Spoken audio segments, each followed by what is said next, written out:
I'm Chaz Kalenda, and I'm running to be the next Rhode Island Attorney General. I've practiced law for the last 16 years, 12 of them in the office of the Attorney General, so I have the knowledge and experience to do that job at a high level. I'm not here to fight for a political agenda. I'm not here to fight for a special interest. I'm here to fight for the rights of every Rhode Islander, no matter where you come from or no matter what your background is. I'll need your votes on September 13th for the primary election and November 8th for the general election. If you have any questions about where to vote or how to vote, please contact your local Board of Canvassers or the Secretary of State's office or website. I'm not running to be just another politician. I'm running to be a public servant who can serve as a much-needed check and balance on the state of Rhode Island to root out the corruption both inside and outside of our system. We need your support. You can visit my website at chas4ag.com to learn more about me, donate, or volunteer your time. I'm Chaz Kalenda, and I approve this message. To take home the Golden Gloves, you've got to put in the work, and you've got to be tough as nails. Ashley Kalis was driven to achieve. Today, Kalis is still fueled by that same hope, grit, and determination. A mother of 3 school-aged boys and successful business owner who ran testing and vaccination sites across the state. Kalis is the fighter Rhode Island needs right now because it's time for a change. Ashley Kalis for governor.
Welcome back to the Washington Outsider Report on the Coalition Radio.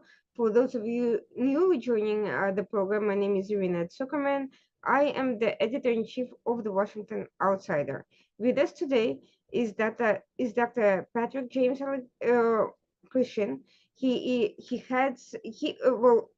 I'll start by saying that he is a psychological anthropologist. He works in the field of psychological warfare operations. He's the head of Welcome, and he will tell you more about himself and his work. The program today will focus about what the background, what it takes to design psychological warfare operations, who is the audience, how are they developed, and how are they applied in conflict zones, and we'll discuss a number of contemporary examples. Dr. Christian, welcome to the Washington Outsider Report. Thank you so much for joining us.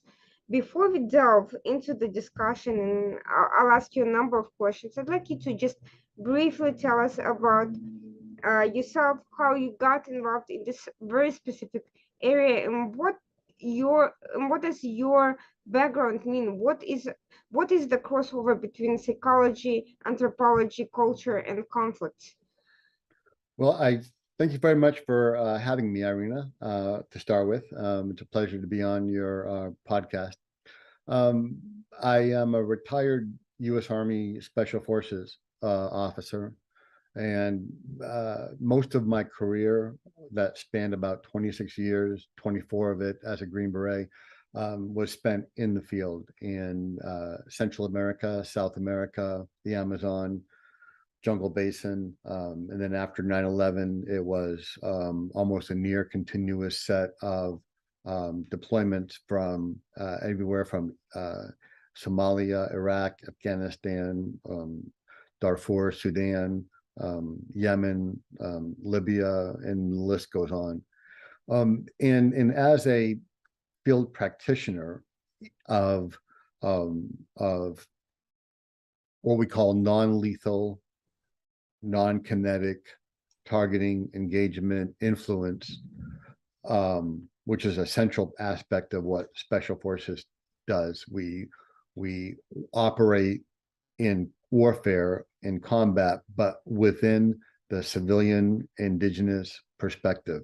Yes, we work with militia, we work with rebels, we work with host nation military, but just as importantly or more so, we work with the civilian populations that are at the center of being weaponized by malign actors, state actors, malign non-state violent extremist organizations, both of whom their goal, their role is the conduct of psychological warfare, which is more than simple messaging.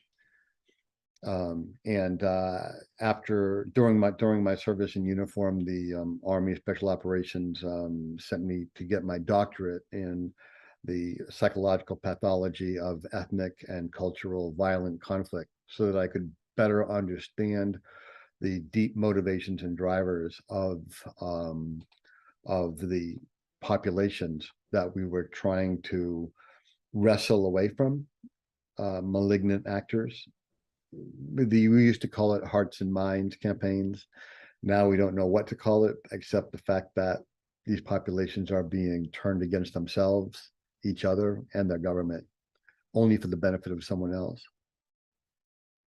Now, to start with, for those who are new to these fields, how would you describe and explain what psychological warfare is and how it works in general? And then we'll get into the document that you're working on and some of the defining issues and motivations that you've stated there.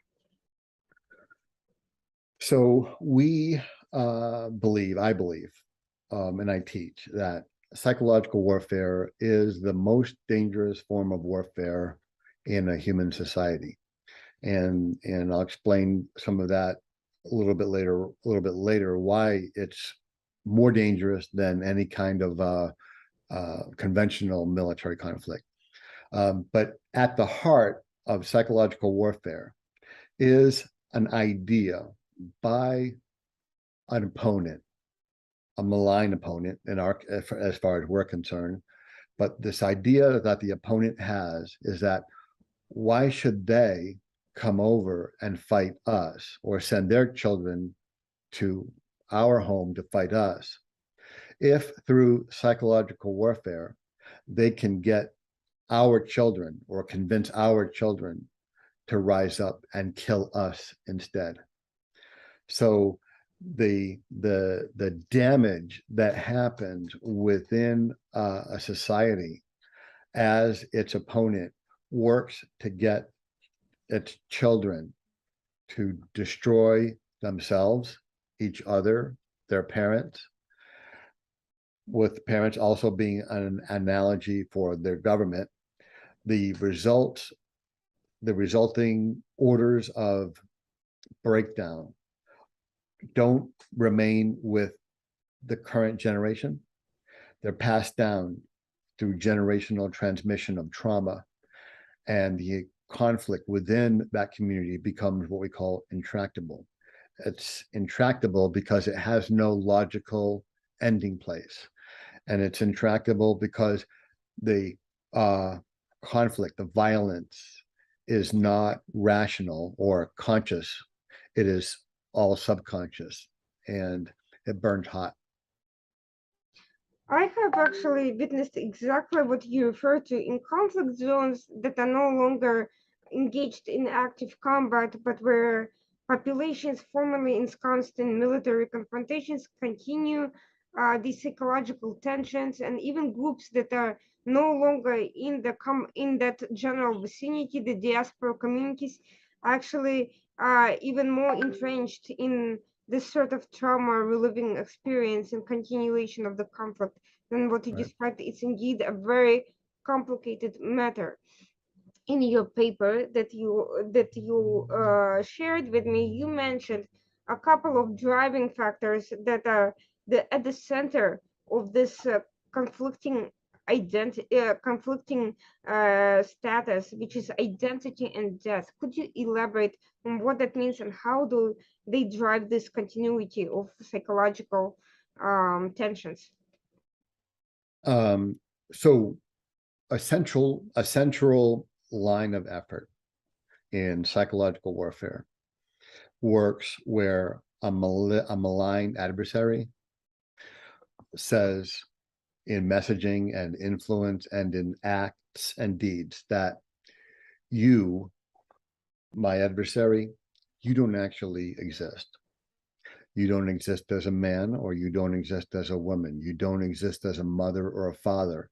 Or if you do exist, your ideas about yourself, the good ideas about yourself, that you're a good mother or a good father or a good person, are faulty.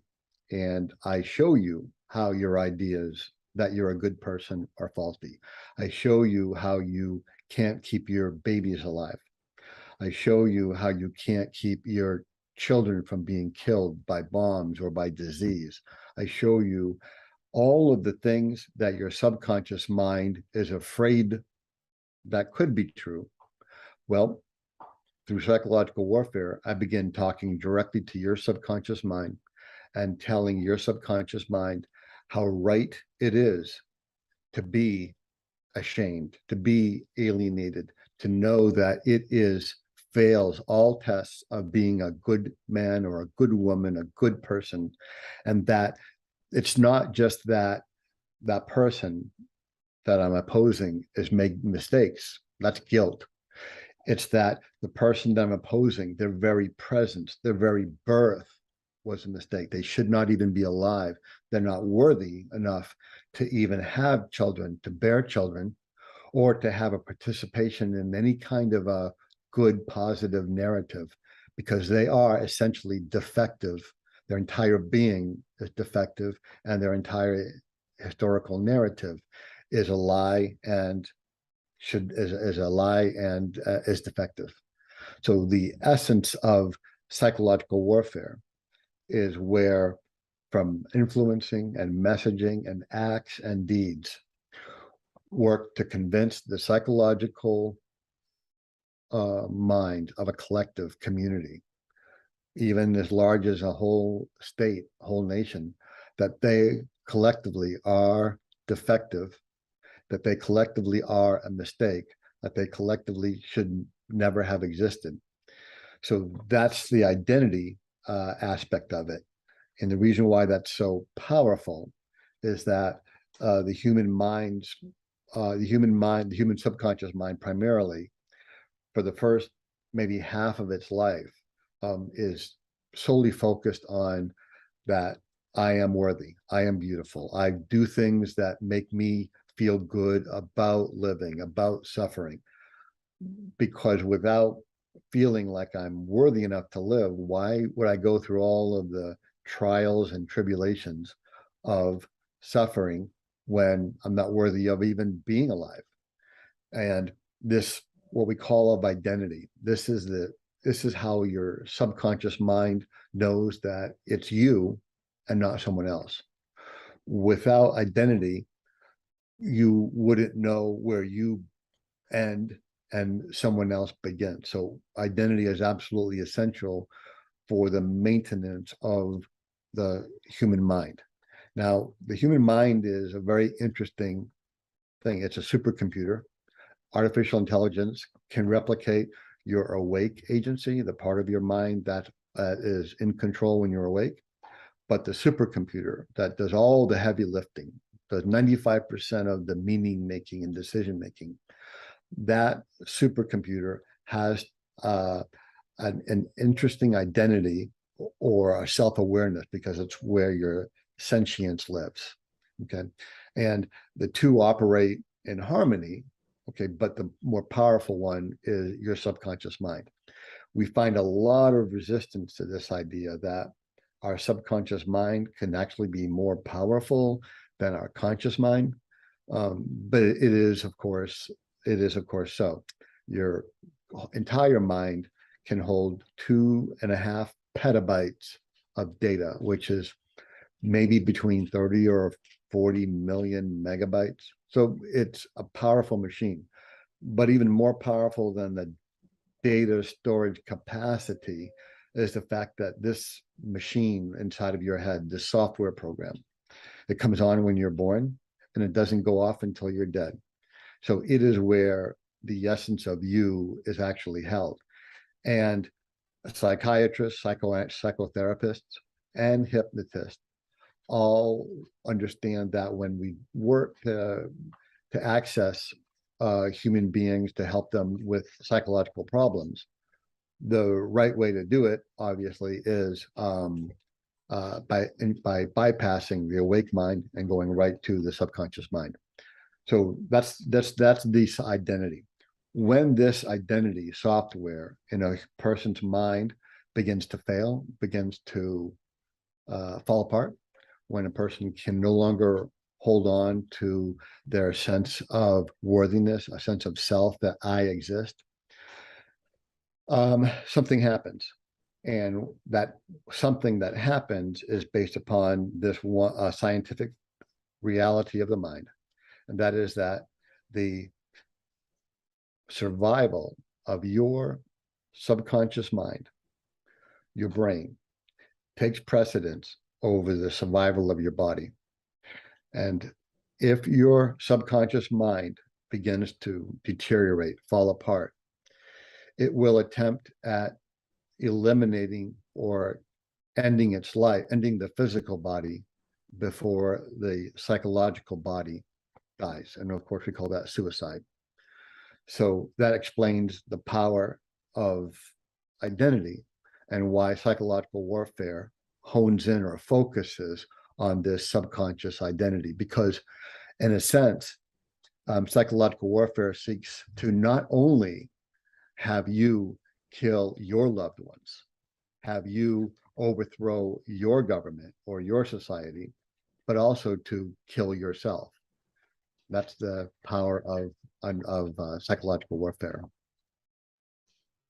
Why? What exactly makes it work? After all, this sort of negative messaging from external entities is counter-evolutionary, counter-intuitive, and quite frankly, at odds with the basic core of human nature. Yes, Why? good question. Mhm.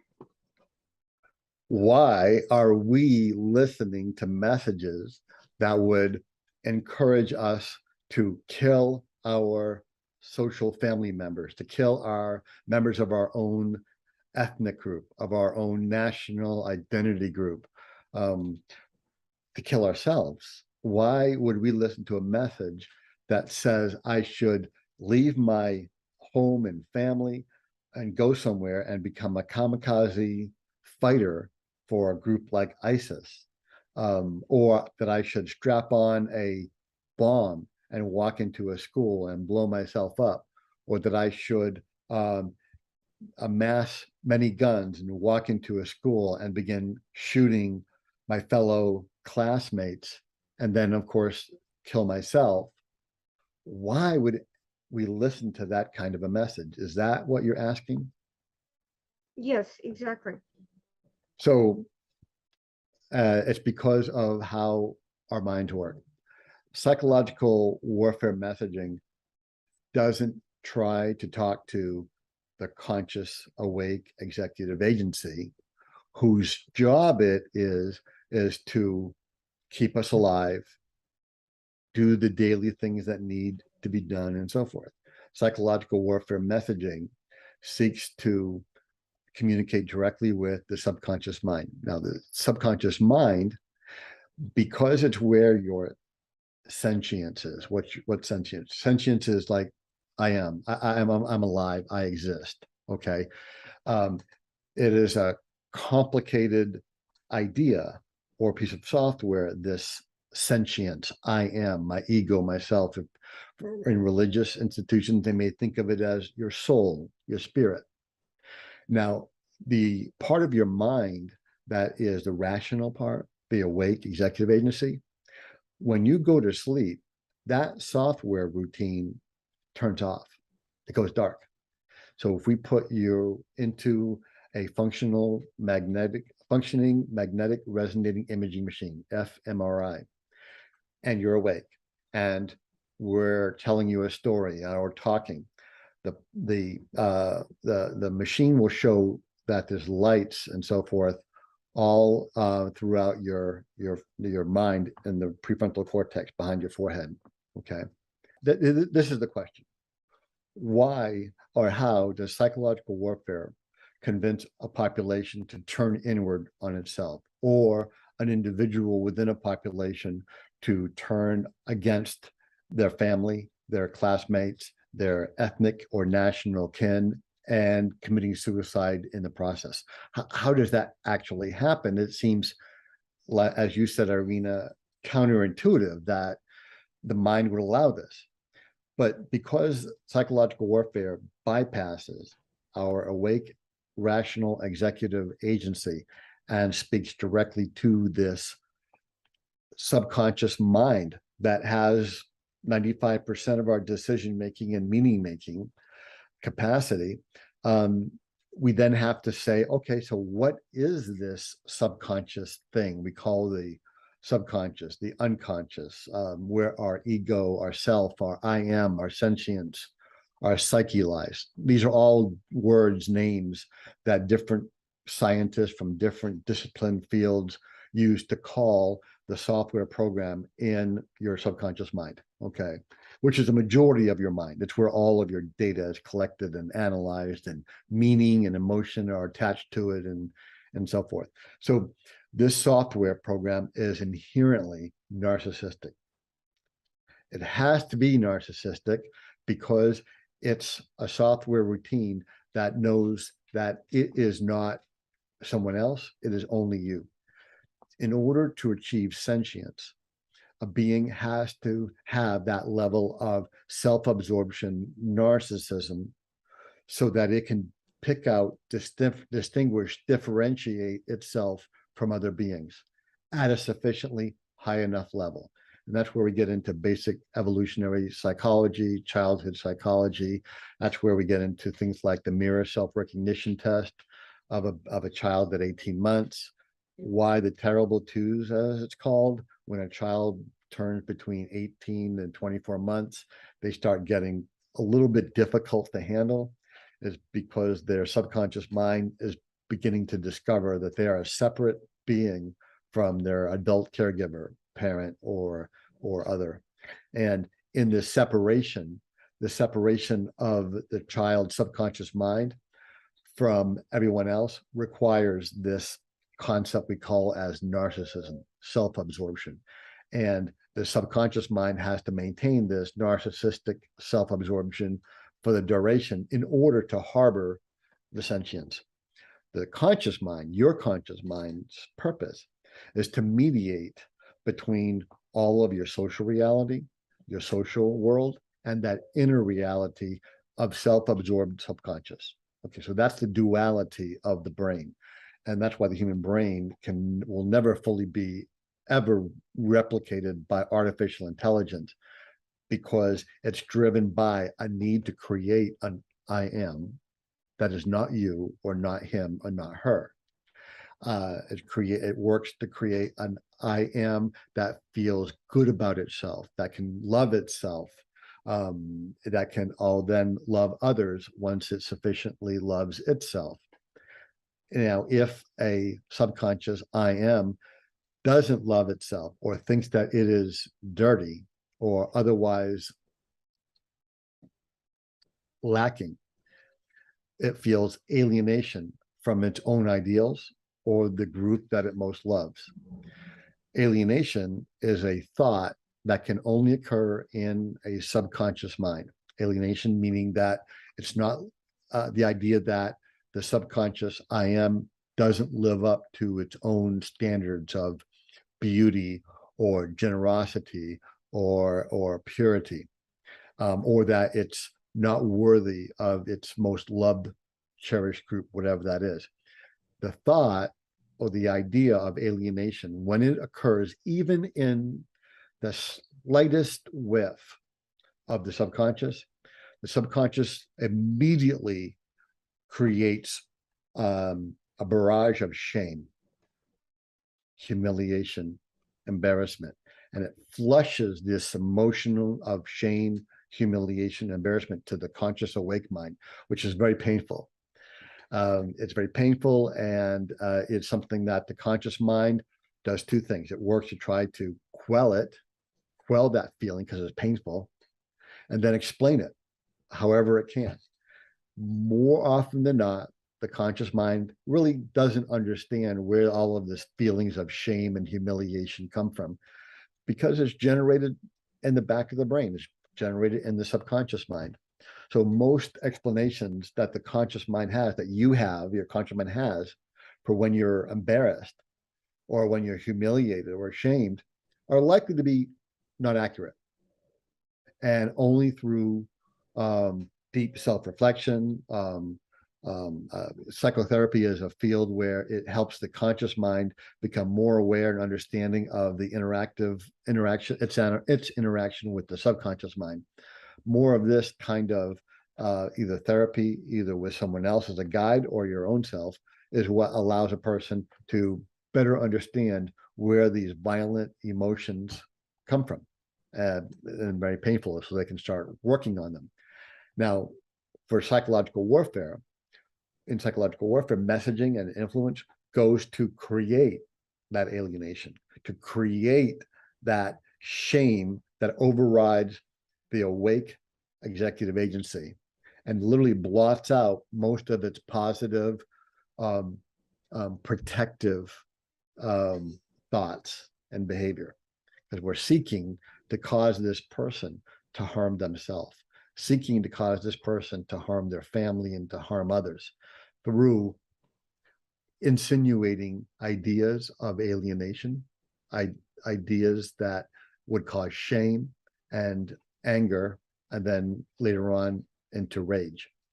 So the first thing that we talk about in terms of psychological warfare mode or line of activity is I want to attack the target's the quality of their identity, the distinctiveness of their identity, the affirmation of their identity, the self-love of it. And I may attack its connection to its historical past, which helps me deny to this subconscious mind that it doesn't really exist. And then, of course, I may seek to shame it further by showing that it is a relic of the past, that it can't survive in this modern world, and so forth. So you see what I'm attacking? I'm attacking a software routine through influencing, through messages. It's a lot easier if somebody already has trauma from losing a child, trauma from losing a loved one, trauma from a horrible thing that maybe has happened to them.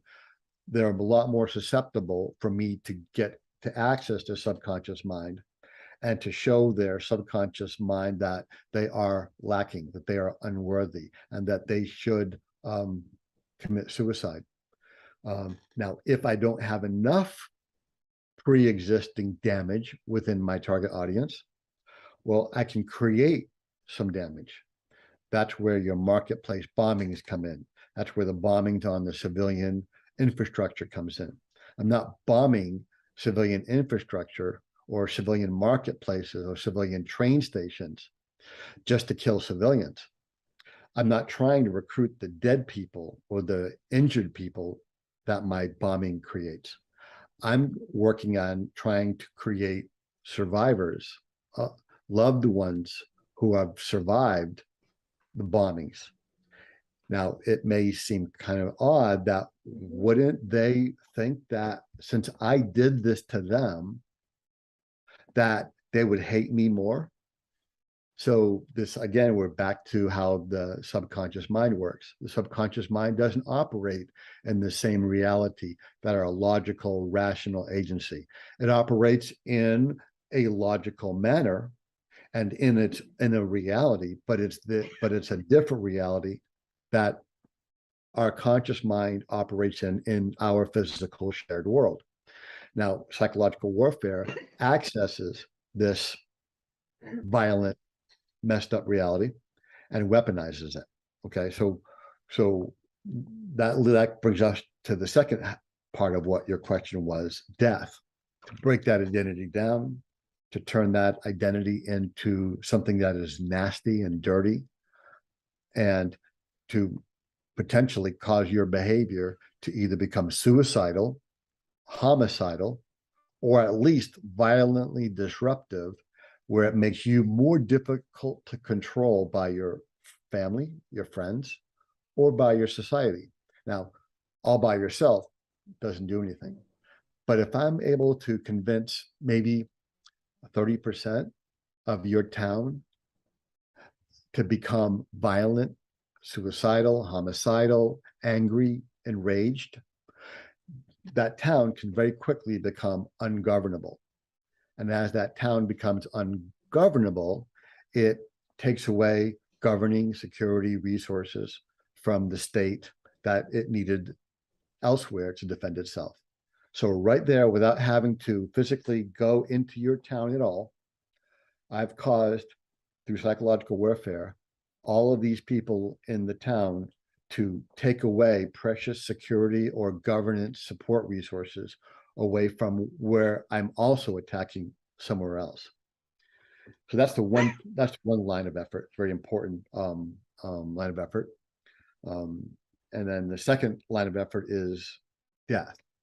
If you wanted to go into that or later on. Yes, I do, because I think that's important to understand these underlying issues in order to explore how that works in different contexts. So our conscious minds, we don't think about dying. I don't want to think about dying. If I think about dying, I'm going to get upset, unsettled. So our conscious mind, we don't want to be thinking about dying no matter what. Okay. In fact, we go to funerals, but we go to funerals because it's a social event. All these other people are there and so forth. We also visit the grave of our loved one because we're communing with them psychologically so that we feel less alone. We try to remember them and so forth. But while our conscious, awake mind doesn't want to think about dying, we have shown through psychological investigation and studies that the subconscious mind thinks about dying up to thousands of times a day. And it's on a growing scale from puberty, where the subconscious mind really first begins fully aware that it's mortal, which usually causes panic attacks in puberty. It's one of the things about puberty that makes it difficult. Not only are we flooded with estrogen or testosterone and all of the other changes that are happening, but our subconscious's awareness of things that are very painful to think about, like our mortality, like infinity. Where does the world end and begin? Where does time end and begin? What's at the end of time? How can there be not the end of time? There has to be something on the end of it. So these are questions that our subconscious begins to fully wrestle with, oftentimes at puberty and slightly beyond. And that caused distress, painful distress to the subconscious mind, because it can't understand them. It can't digest them. It can't integrate them with the rest of its world. Like, okay, this is when I started riding my bicycle. This is when my mommy and daddy took me to Disney World and so forth. So I have all these wonderful ideas and things that have happened, and maybe not so good happening, like the bully at school. But I can understand the bully at school. It happened, but it won't happen again because his mommy punished him for being a bully. But now I'm in puberty. And my mind is trying to wrestle with this idea of that I'm going to die. Well, what's going to happen after I die? Well, grandma said I go to heaven. Where is heaven? Does heaven really exist? I'm not sure, because there's a lot of doubt about, is there heaven? Because I can't call heaven. You can't go there and check it out to make sure it's really there. So the doubts in the subconscious mind start to build up. And this is called the death anxiety, the anxiety about its mortality.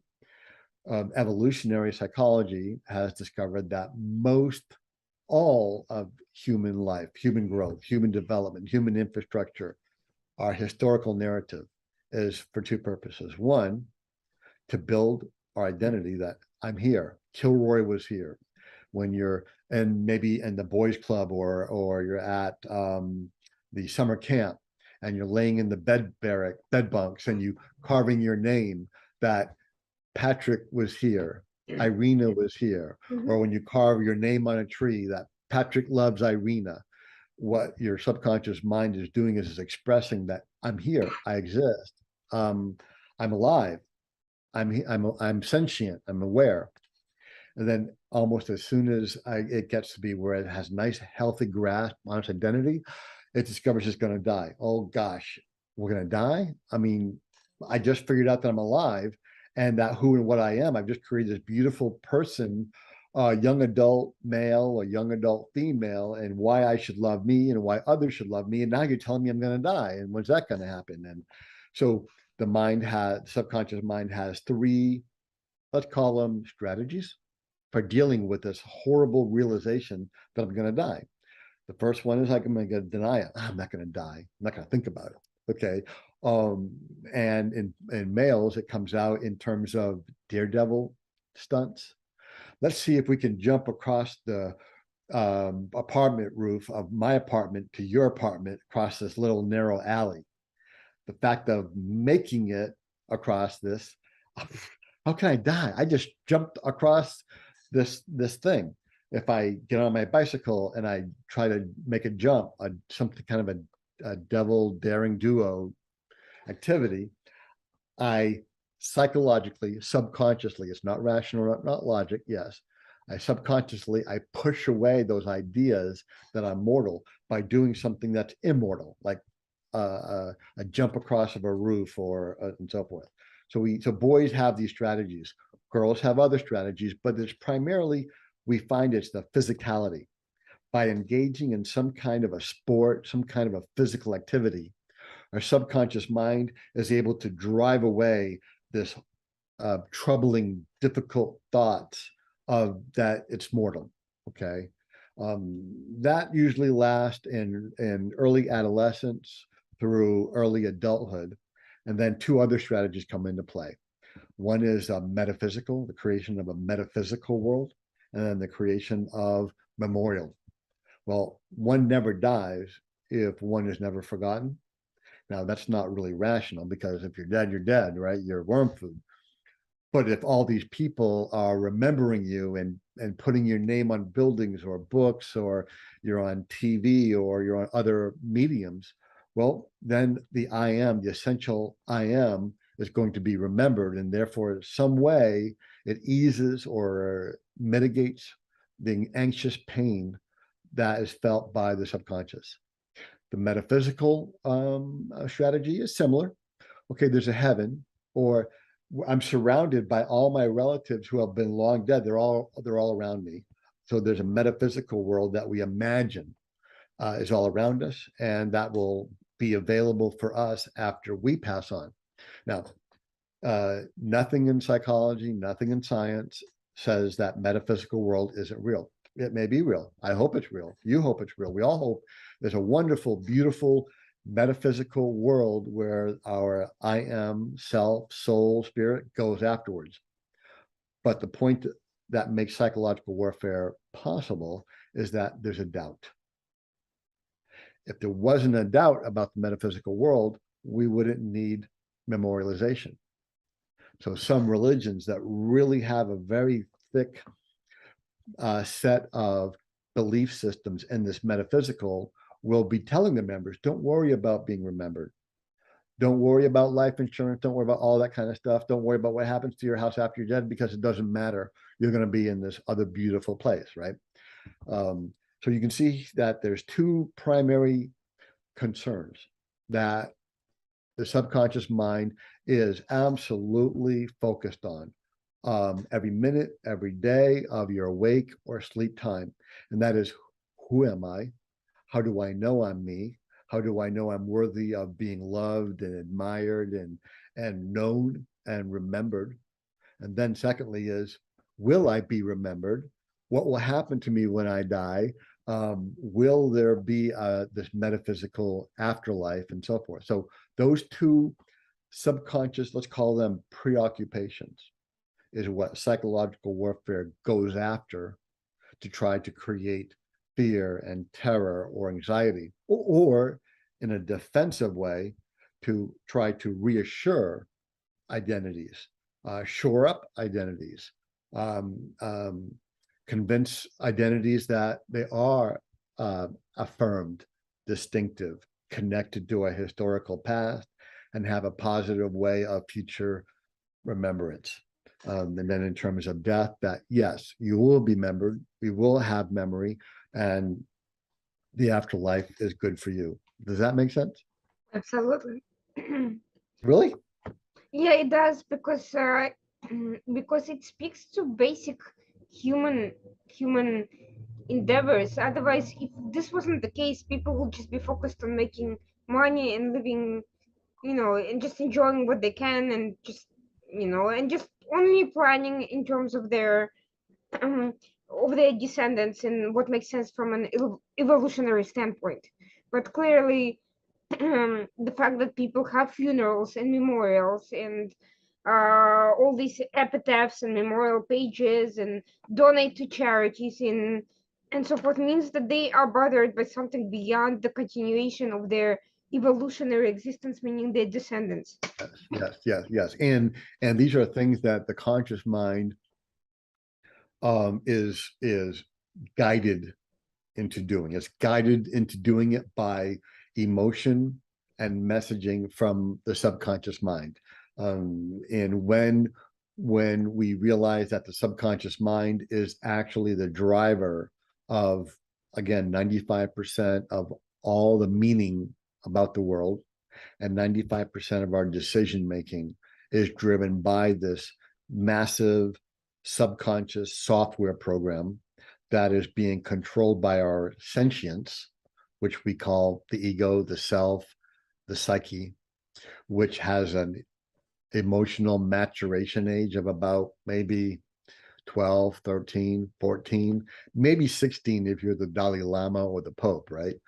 But for most of us, because it holds our sentience, our I am, it has to be narcissistic, it has to be self-absorbed. And it listens to everything, all the data that our conscious mind hears and sees and feels and tastes or smells. But it listens with its own internal reality. And that internal reality is, again, focused on two things. Am I beautiful? Am I loved? Am I remembered? Am I cared about? Am I worthy? Is my life here worthwhile? And am I going to die? And what's going to happen? Who's going to remember me or think of me after I'm dead? Or what will happen to me? And so that is the subconscious mind's principal preoccupied focus when it hears anything and everything. So when someone is talking to you about, next week's work schedule and how it's what's going to be happening first, second, and third, it's all technical.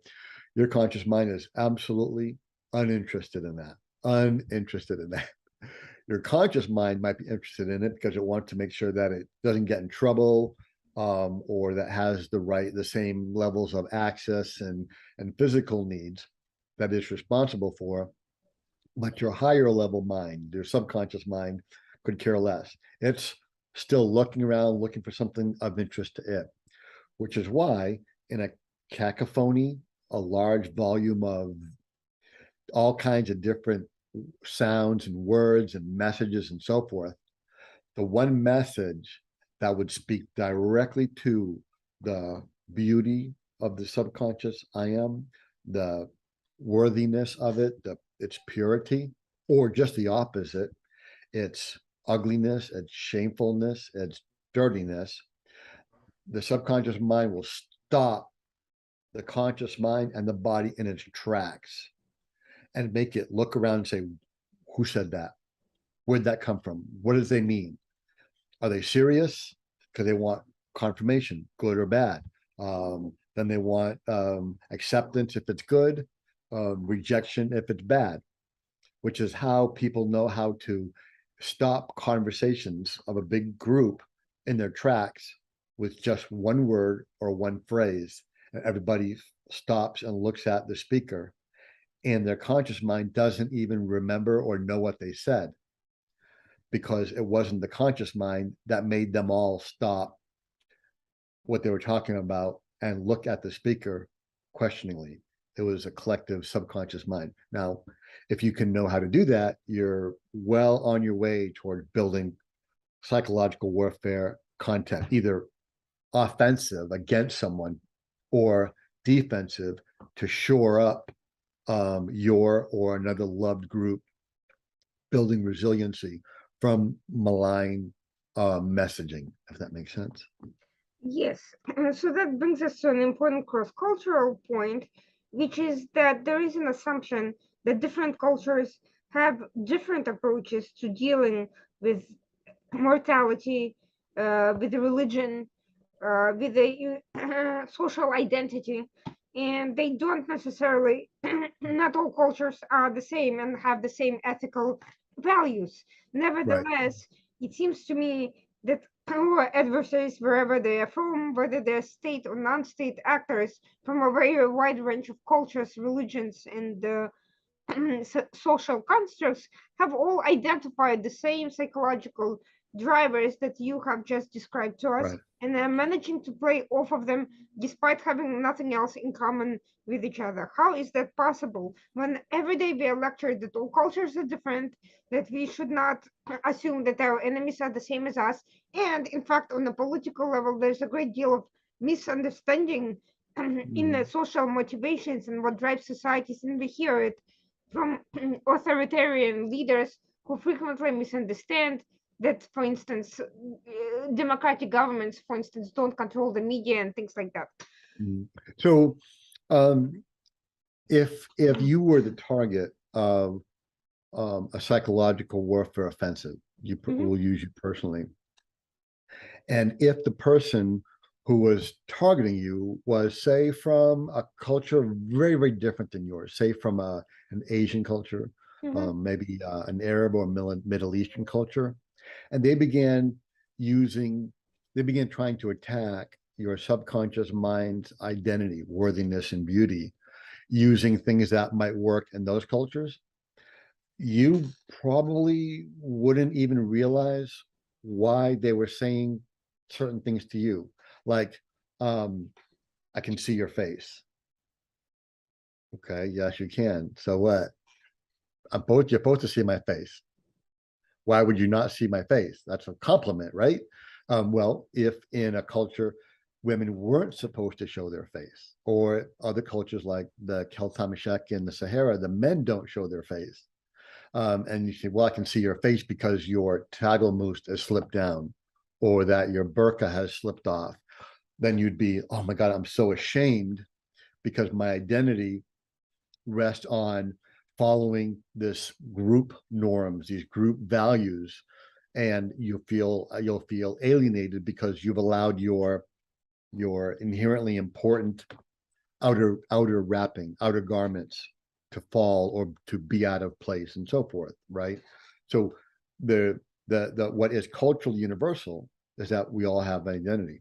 It all becomes constructed, but it becomes constructed within a cultural context of what's important. Do we live in mountainous region where maybe certain things needed to have us survive are important?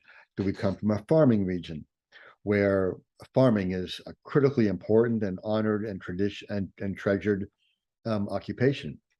And if you're not a good farmer and you grow up in a land where farming is everything, then it can be difficult for your identity to show how you are a good member of this group. Okay, so the underlying aspects of, for instance, who am I? Why am I beautiful? Why am I worthy? Why am I loved? Why will I be remembered? My identity, myself, that is culturally constructed. And there are factors at play about race, ethnicity, phenotype. So whether I have the right nose, the right shaped face, the right body, if you are an immigrant and you are an immigrant or to say a European country, but your skin color, your facial features, your phenotype, it's all of your outer person. And that's very different than, say, the phenotype of the people that are around you. They may look at you and say, why are you so different than us? With the implication that being that you're not beautiful as we are. Does that make sense? Mm-hmm. Beauty is not universal. Beauty is culturally constructed. Beauty is formed in the mind of an infant as it gazes up at its biological caregivers. It's a process called imprinting. There was a movie where a little girl in Canada hatched some geese eggs, and the geese saw her face first, and they imprinted upon her. And so the geese believed that the little girl was their mother, and they followed her anywhere and everywhere, to include on a small little light glider airplane, as she and her father showed the geese how to get to their winter nesting areas in North Carolina. It's a true story, a movie made about it, and so forth, but it illustrates the imprinting process of where beauty comes from. Now, an essential to the underlying subconscious identity is that I'm loved, I'm beautiful, not just physically beautiful, but I'm beautiful within inside. But the physical beauty that people find me attractive is very important to my subconscious. If my subconscious feels like my outer phenotype is ugly or unattractive, then my subconscious ego self can become is subject to becoming broken, subject to becoming devastated, and with feelings of unworthiness and so forth, if that makes sense. So the phenotype is all of the part that's outside that my culture says this is what beauty looks like in our community. Then there's the archetype. This is how we think and act and talk.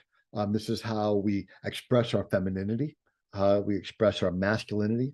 This is how we express our ideas about if my masculine identity is built upon heroism or protection or being a savior, then this is how we do it in this culture. If my femininity is built upon being a nurturer, bearer of children, or whatever kinds of other characteristics and traits that underpin or underlie a feminine construction of womanhood, then that's what's important.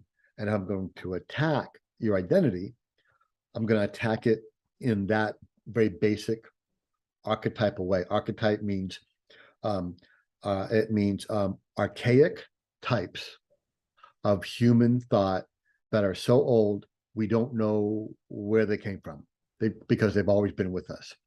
So for a woman to be, for a woman's femininity, which is also in part based upon estrogen and gender, sexual orientation, for her to be feminine might, in one culture, might mean a whole number of things, where she is a nurturer, she is a wise, she is the center of an interior home, she represents the sacred purity of the family, leaving the profane outer of outside of the home to the male, for instance.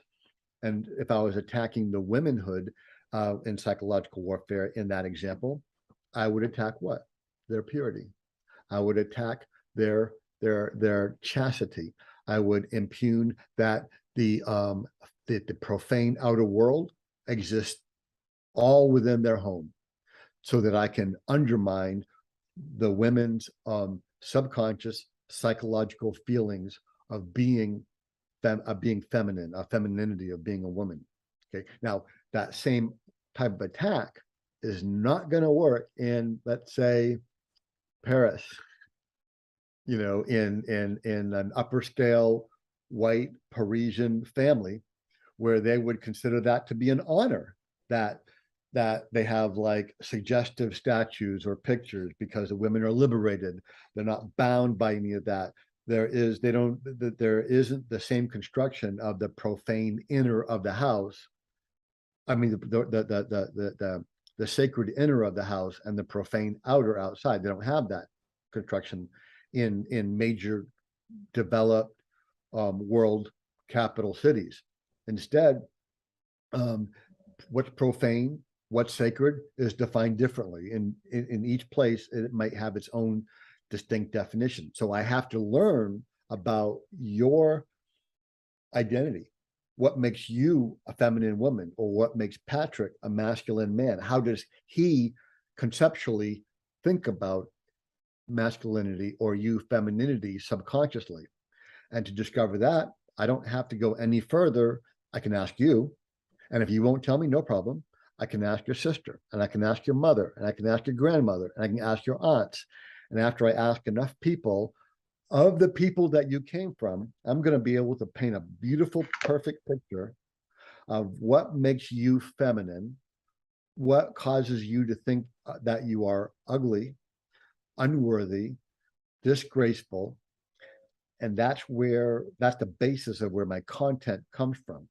And the more specific it is, meaning the more narrow the group that I focus on researching, that's closest to you, where you've extracted your personal identity from, the more devastating and powerful my psychological messaging can be to you.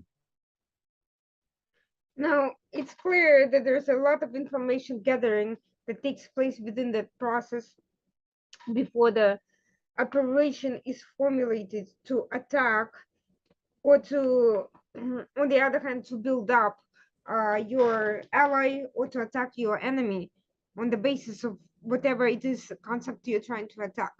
And when your enemy is vulnerable, socially vulnerable to a particular attack, you exploit that vulnerability. But earlier in the discussion, you mentioned the Hearts and Minds campaigns by by the U.S. forces, but it sounds to me like that is a mostly positive attempt to recruit allies, as opposed to an attack on the enemy itself in an attempt to destroy their society. It sounds to me like the enemies attacking Western countries are more focused. They are focused on recruiting allies, but they do so through negative means by attacking the Western societies, whereas Western societies generally focus on the positive recruitment. They do not engage in the same level of destructive psychological warfare. Is that accurate? And if so, yeah. So Western societies are at the center of this globalization, the globalization of trade, travel, economics, infrastructure, connectivity, manufacturing, food production, food security, food sanitation, all these kinds of things that link all of the industrializing or highly developing world together. We call that globalization. The world becoming interconnected.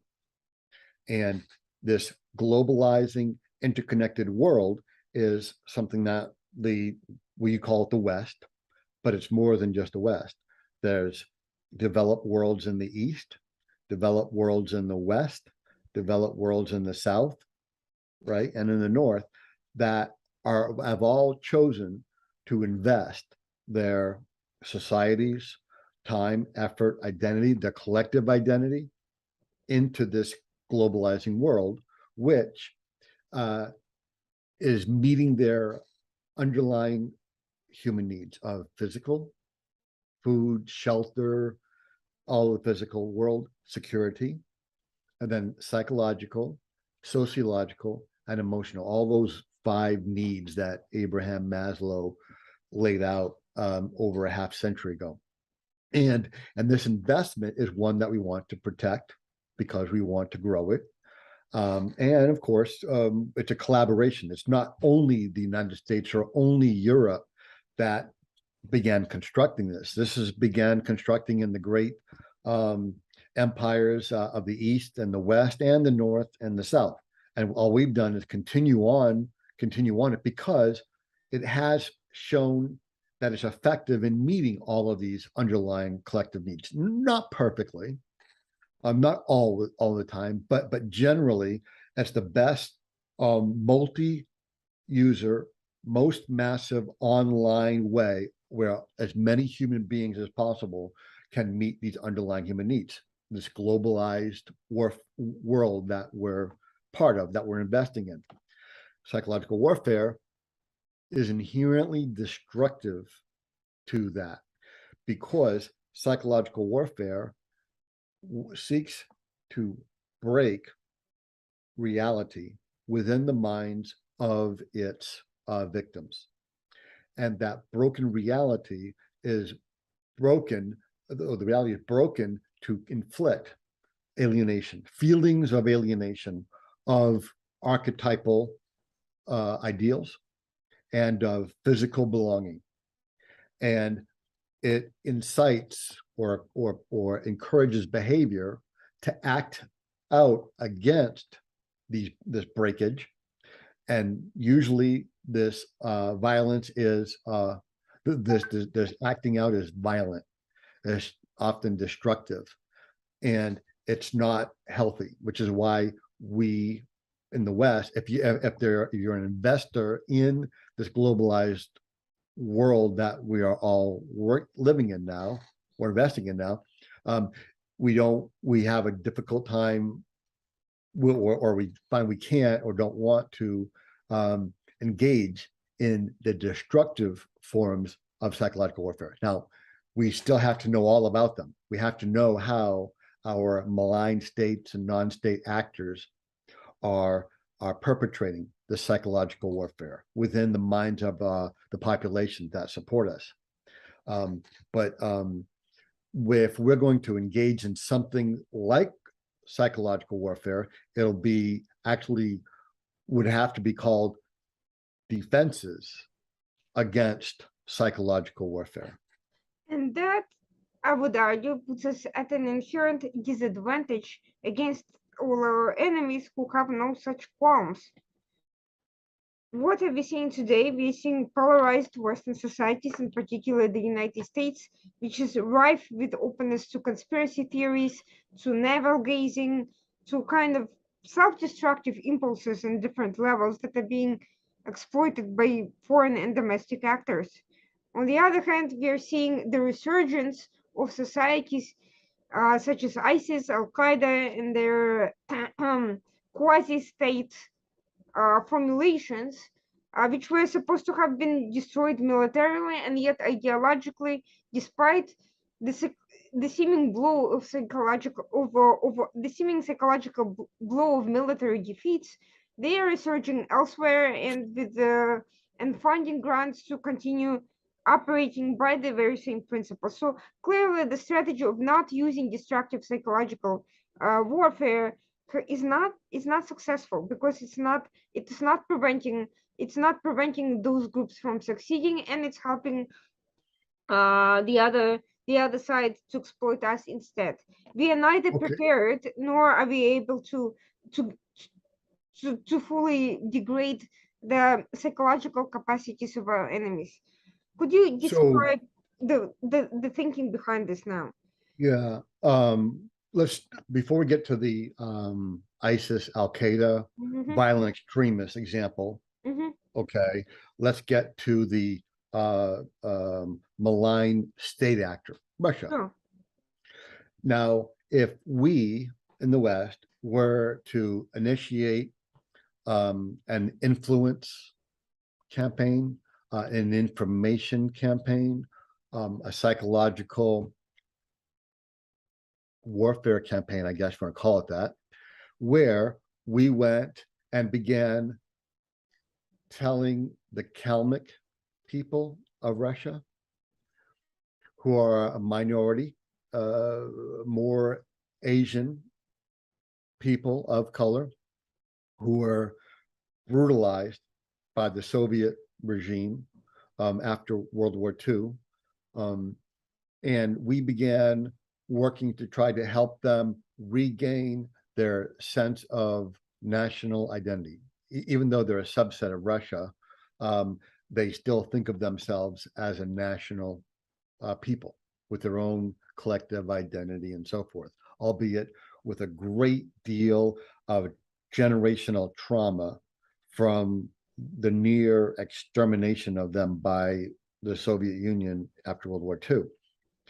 And if we were to begin working with them to help them recognize their identity and nurture their identity and help repair some of the trauma, which would help their younger people live healthier, happier lives and engage in and not engage in destructive self-harming, destructive harming of others as much. Okay, maybe less crime, less drug addiction, drug usage, less promiscuity, and so forth.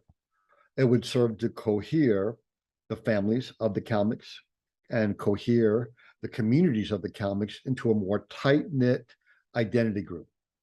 Now, if the ethnic nation of the Kalmyks lived inside of a political state that whose charter was to treasure their different multicultural communities and revel in their unique languages and their unique cultural identities with their unique historical narrative, then these efforts would be thought of as not psychological warfare at all. It would be, at the worst, it would be defending them against potential psychological effects of natural disaster, man-made, or whatever. Isn't that right? Because we're making them healthier, stronger, more coherent, more self-reliant on themselves. Okay. But what if that collective, that ethnic nation of Kalmyk was living or part of a political state that sought to deny their collective Kalmyk identity, that sought to push down or suppress their ethnic identity belonging together and so forth, then that political state might accuse us of doing psychological warfare against them because we're laying the foundation for one of their children to one day step up and start refusing to obey the parent government, if that makes sense. Mhm. So there is a bit of perspective on it, of the ethics of the, I'm going to call it the United Nations, okay, the collective body of democratic representative community. The ethics of that, of our approach, is that what we've discovered in terms of regulated free marketplace with representative government that is that it focuses on multicultural, multi-ethnic, multilingual communities where the preservation of community identity and culture is inherently a major priority because it leads to collective psychological, emotional, and sociological health. So that's where most of the democratic nations of the United Nations stand. We understand that. Some of them get it more right than others, okay? And some nations, including the United States, has some problems in trying to manage this multicultural, multilingual, multi-ethnic family we call a country, right? So you can see where the ethics of why we're right, why we think we're right, and why, say, Russia, as an example, might be wrong about their Kalmyk population, okay?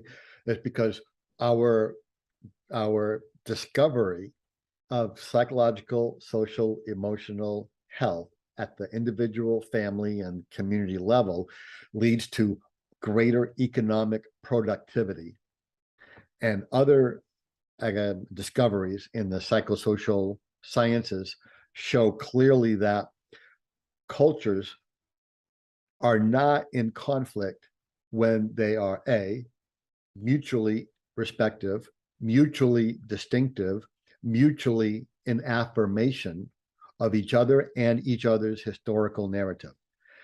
And we find that all of that is true. And these kinds of communities tend to be far more economically productive because their economic production is not simply about making money.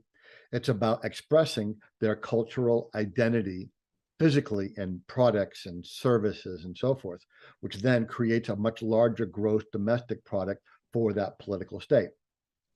In Russia's case, I think, I forget what diplomat said they are a gas station masquerading as a state.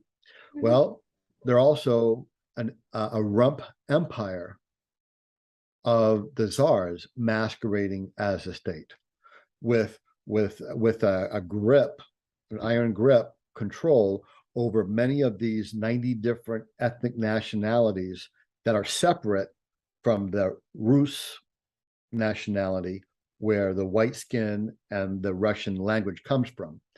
And much of their oil and natural gas reserves all comes from lands that are occupied historically by these 90 ethnic nationalities, but which those 90 ethnic nationalities receive very little return on, despite that is being extracted out from underneath them.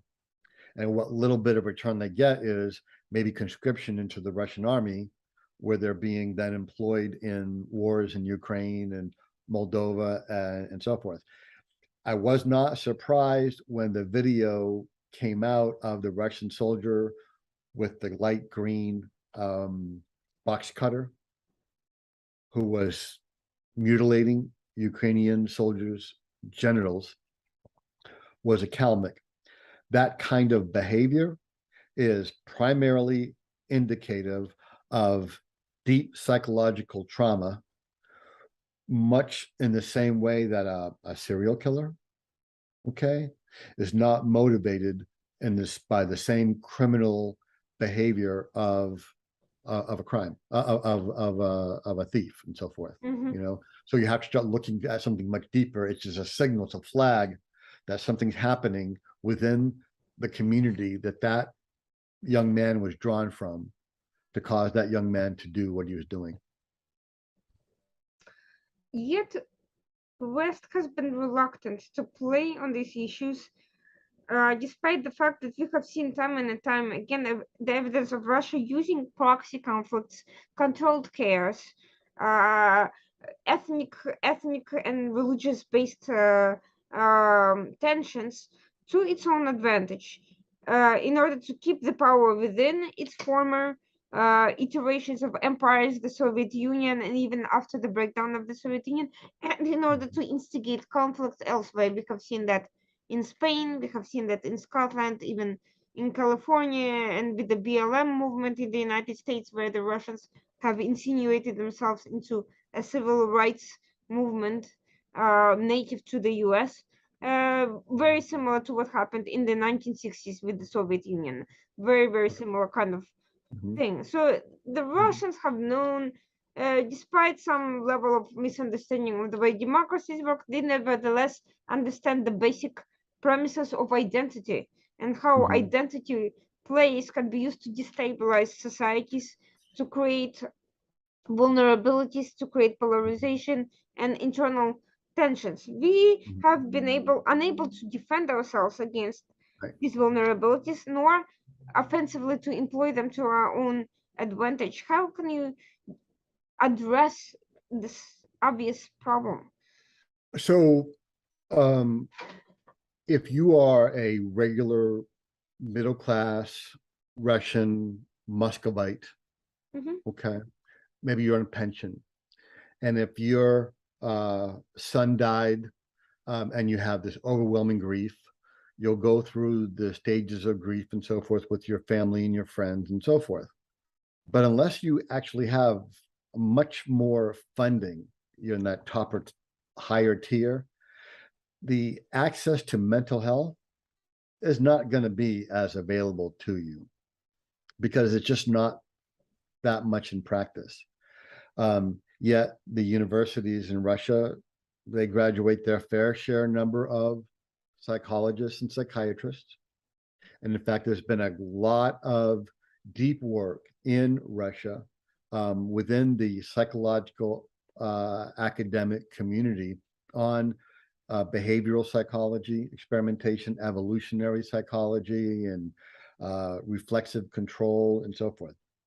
But then the question begs is, where is all of their graduates going to work? Now, we know, or we believe historically, they went to work for the KGB, which employed them to create facilities and capabilities in its intelligence war with the West while the Soviet Union was ongoing. And now we believe, although we don't have categorical evidence, we believe that much of the those duties which went over to the GRU, military intelligence organization, that there was a large number of men and women who had some levels of psychological training. Maybe not the best in the world, because those that were very good would refuse to do that kind of work. But there's evidence, both clinical and secondary, that there is a psychologically informed methodology to Russian influence or psychological warfare.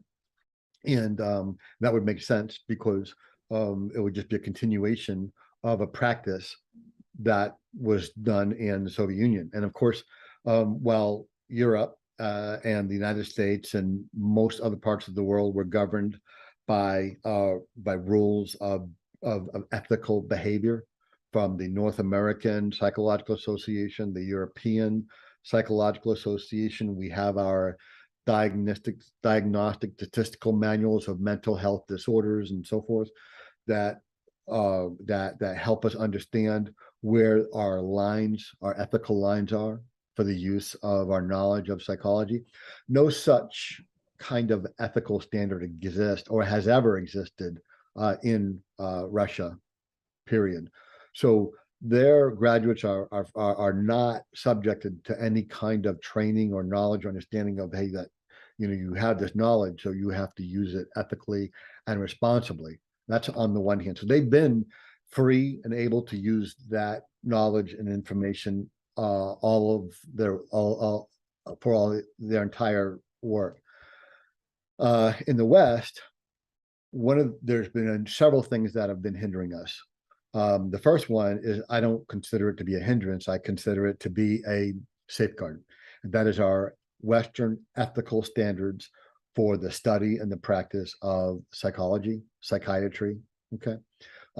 Because these are not things that we want people to be engaging in because they're inherently extremely destructive, not of the current generation, but of every generation thereafter as it's transmitted. And so that I don't really see that as a barrier, but I do see as a barrier the way that most societies in the West think about terms of mental health and its relationship to crime.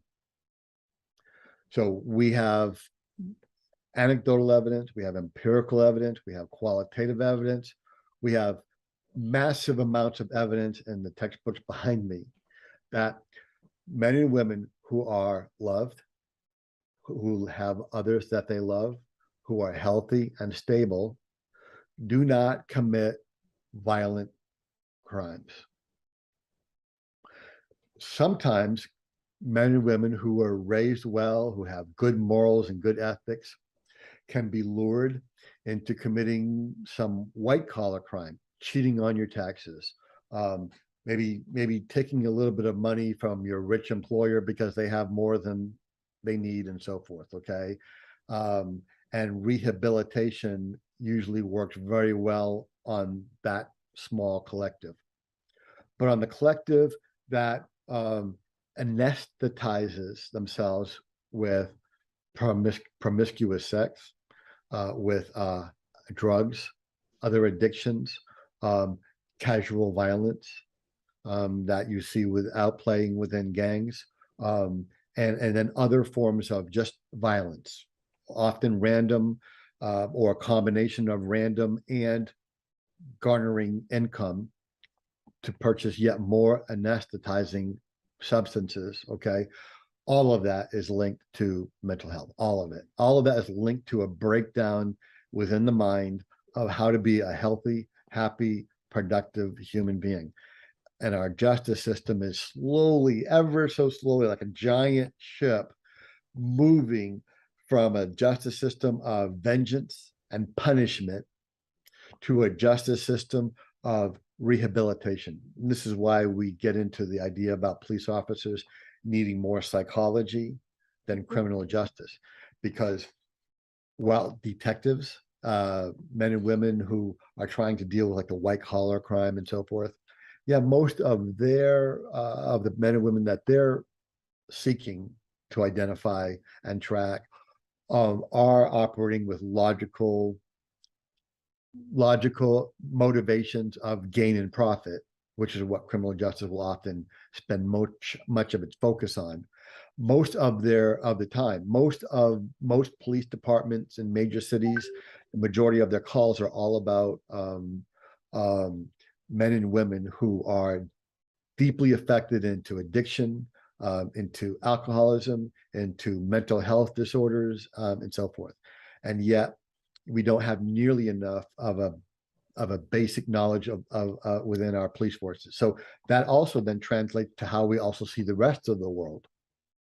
If we treat our own internal population as if you're either a good guy or a bad guy, a good girl or a bad girl, with bad girls and guys need to be punished, and good boys and good girls needing to be rewarded, then that creates a worldview that is not helpful when you learn about the foundations of psychological warfare, which you can give me any beautiful, wonderful, healthy community.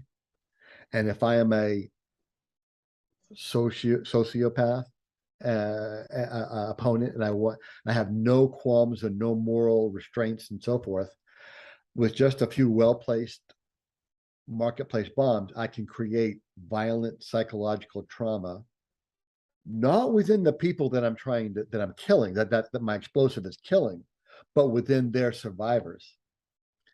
And then if I have people on my team that are going to circulate among those surviving mothers and fathers and children and aunts and uncles, and help them understand why they should be feeling alienated because they were unable to save their precious loved ones. They were unable to somehow do the right thing. That's psychological warfare in a nutshell. Arguably, there is a difference. There needs to be a difference in approach between addressing traumatized populations and dealing with the sociopaths that drive these dynamics, though. And yet, Yes. whereas there might be some level of growing understanding about how to deal with these populations, although to be honest with you, I have not necessarily seen nearly as much application of it in practice as there is discussion of it.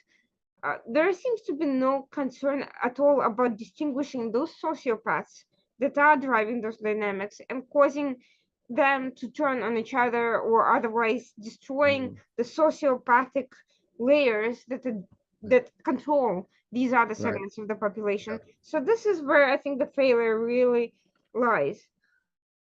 Well, it's also true that offensive psychological warfare seeks to break human beings. First, we break the mind.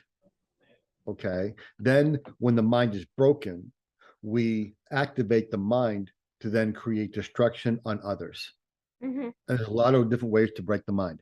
You can break the mind with violence, creating loss of love and relationships. I can break it with messaging, right? I can break it by destroying a major factory where everybody is unemployed, and then no longer able to care for themselves and pay for themselves. That, if unmanaged by a government, could also result in trauma that I could then go in and weaponize and use against them, right? So offensive psychological warfare is focused. It may operate through kinetic violence. It may operate only through messaging, but it's focused on one place, the subconscious mind, breaking it, traumatizing it, creating alienation, shame, rage, okay, for an underlying purpose. Often the underlying purpose is to make a community ungovernable, or to help the community realize who its enemy is. So in the eastern parts of Ukraine, Russian propaganda, Russian psychological warfare works to try to convince Ukrainians that the bomb that just blew their house up came from their own government. And I'm asked all the time, how can it be that our Ukrainian citizens, okay, who are Ukrainian, they're not Russian speakers living in Ukraine, they're Ukrainian speakers living in Ukraine, okay, who are being pounded by Russian bombs. How is it that Russian psychological warfare believes that it can convince those Ukrainian men and women and families to believe that their own government is attacking them? Mhm.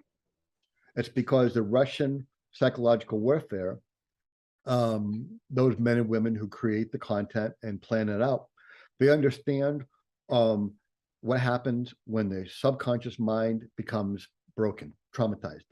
When I say broken, it means the reality is pierced. Okay.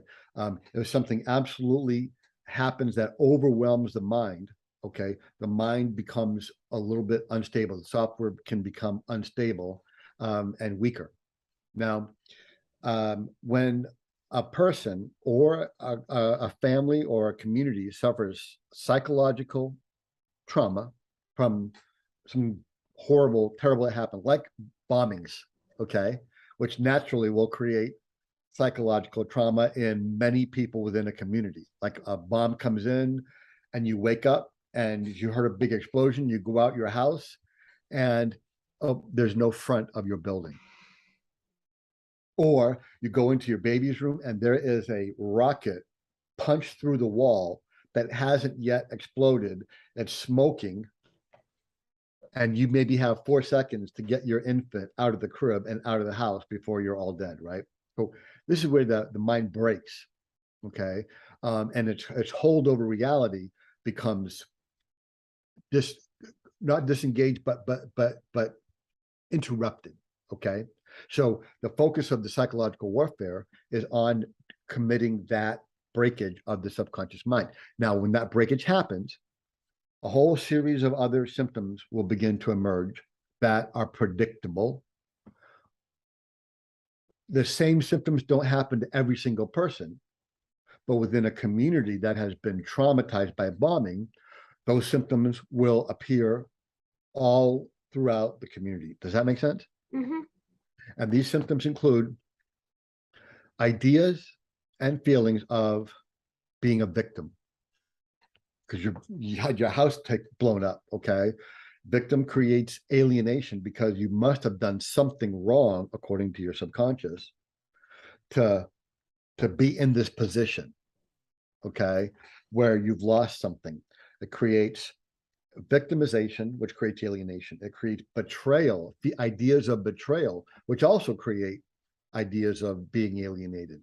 It creates suspicion. So this alienation and shame, it creates suspicion in the minds, okay?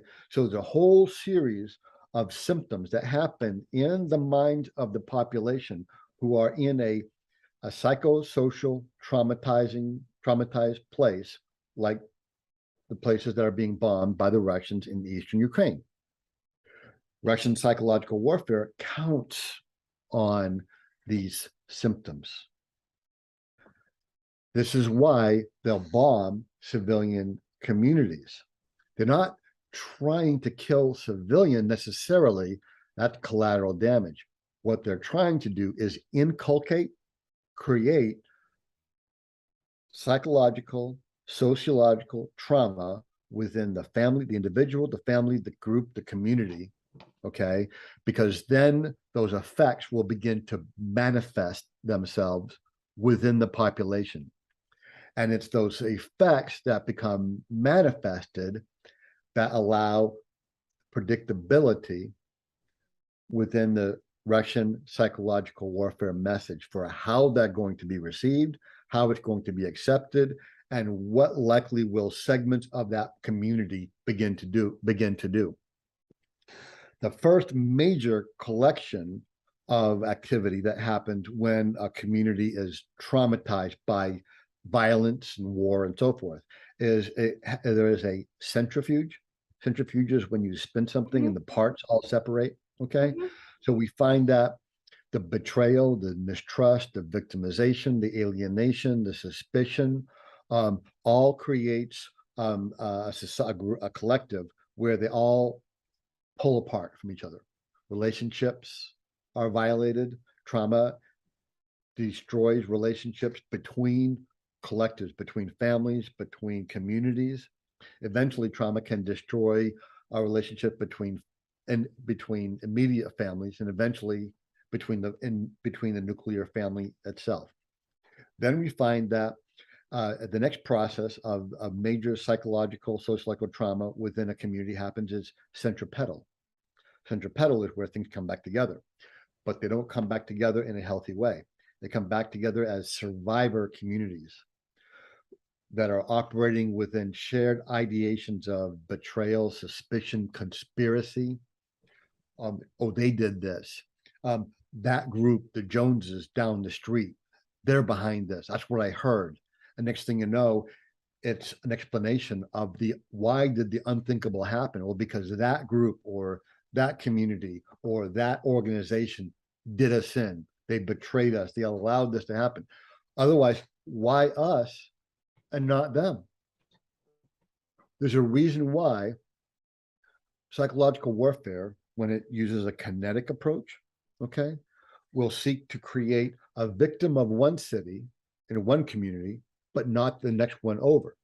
It's because in the city that gets pummeled, the messages that say somebody done you wrong, somebody inside of your community, your government sold you out, because that's why this town is not being affected. Now, one of the hardest things that government operators seem to have a problem with is, why don't the people know this? Why can't they figure out that they're being played? Because that's one of the things that happens in trauma. Betrayal, suspicion, mistrust, alienation, shame, blots out all of the logical, cognitive function of the awake mind, which is responsible for trying to figure things out logically. But because the subconscious mind has become broken, it's spewing constant streams of ideas and thoughts and emotions that really don't make much sense to the conscious mind. And the conscious mind begins to have less force, less energy to do its job. And therefore, the person becomes more susceptible to believing things that are outrageously, completely false. I mean, demonstratedly false. And then they don't even see it, because the conscious mind, which is responsible for picking up those pieces and understanding them, is overwhelmed with the trauma from the subconscious mind. We are seeing actually a lot of the same thing happen in Yemen, in Libya, and other war-torn countries. It's not just Russia with its cadre of trained ex-KGB psychologists, but also non-state actors and non-state/state actors working together in militias have all seemed to have adopted the same principle without even that sophisticated training, although one may argue that sometimes these actors work together and they share resources, they share the psychologists, and those campaigns may very well be designed by somebody other than the entities who are engaged in combat. Exactly. And it's just like how IEDs, like improvised explosive devices, where they had the artillery shell, and somebody in Iraq figured out how to take a copper plate and put a bow in it, or you bend it in the right way. So then when it exploded, it would shoot the shaped charge that could penetrate armor.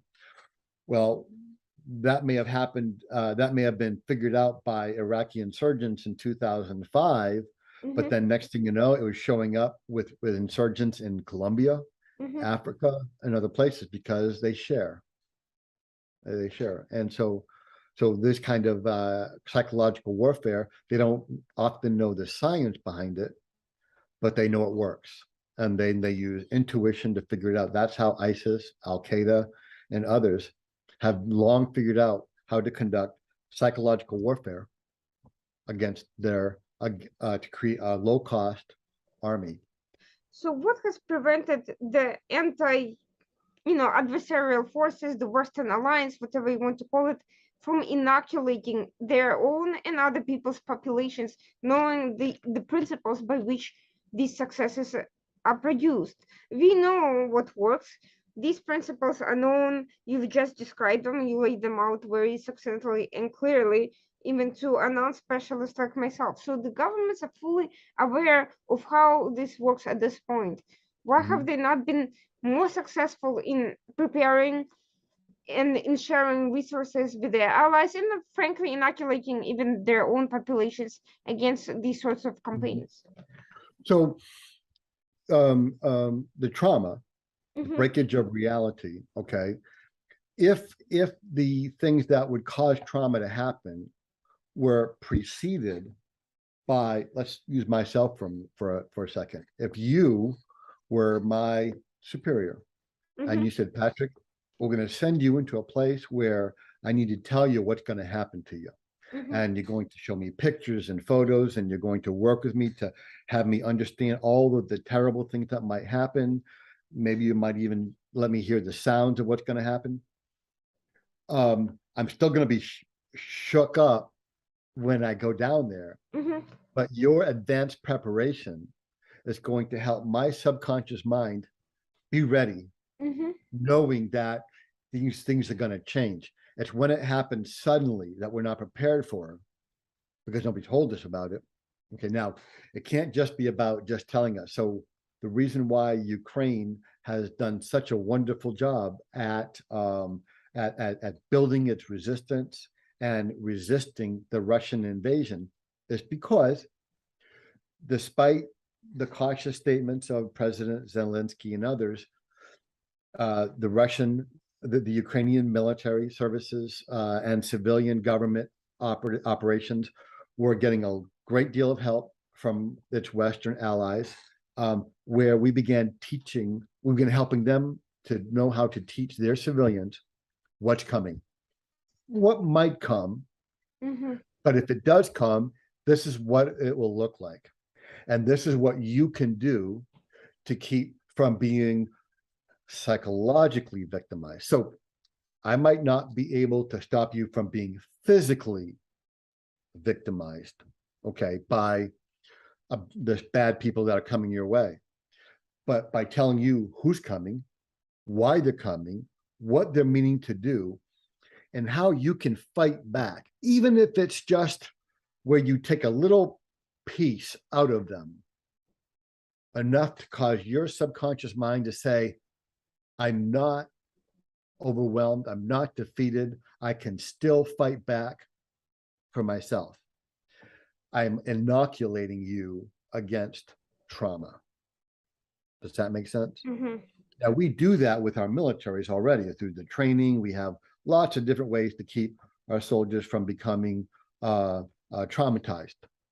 And we're getting better at it. There's actually a lot less trauma in this current war than we saw in World War II, World War I. There were tremendous numbers of human beings, of Americans, for instance, who were deeply traumatized after World War II and World War I. And there's still plenty that are from this war, myself included, that are suffering from the effects of PTSD, post-traumatic stress disorder. But the difference is am I still retaining enough of my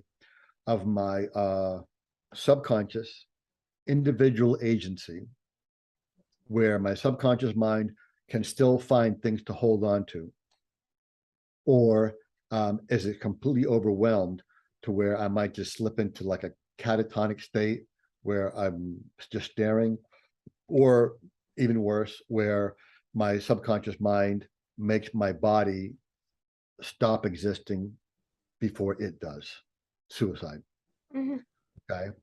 So you're absolutely right. We have knowledge. We do know what to do, but much of our governmental structure, okay, is oriented in a political science, an international relations, and those two disciplines, which by the way are simply subsets of sociology, Mhm. really not much different than LGBTQ studies, Asian American studies, Latinx studies, which is the behavior of a certain bounded group of people as they try to meet their underlying psychological, social, physical, emotional security needs and live a happy, purposeful, memorialized life with identities that are distinctive, affirmed, connected to a past, and have a pathway to the future, right? Mhm. So, but the thing about political science and international relations as they're currently expressed within government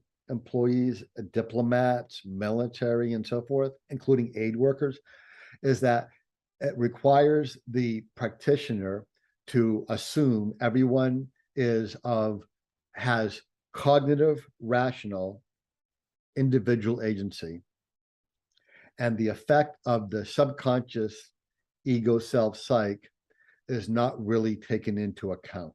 Mhm. And if at all, it's a minor thing that the conscious awake mind has the capacity or to control and resolve.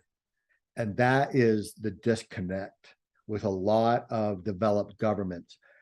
And in one way, we kind of understand it, because if I'm gonna be your employee and you're in charge of the national train system, you need me to come in with my awake executive agency, prepared to understand what you need me to do and do it in a rational manner. Remember, it's our awake executive agency that's responsible for the outward socialization and interaction with the physical world. That includes our bosses, our children, our friends, neighbors, and so forth, right?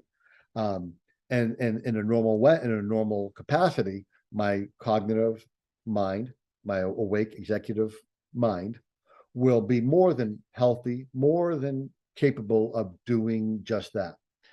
But if there's trauma to my subconscious mind, that subconscious mind, think of it as like a big old pot boiling over, and the boiling poison is pouring down and getting all over my conscious mind, making my conscious mind act in ways that's not really normal or rational. Best way to understand it. Now the more we inoculate populations or people who are likely to be on the receiving end of offensive psychological attacks, okay, the more their subconscious mind will be able to stay coherent, stay resilient, and not create breakdown of their conscious cognitive capacity to operate and mediate between our inner subconscious reality and the physical reality around us.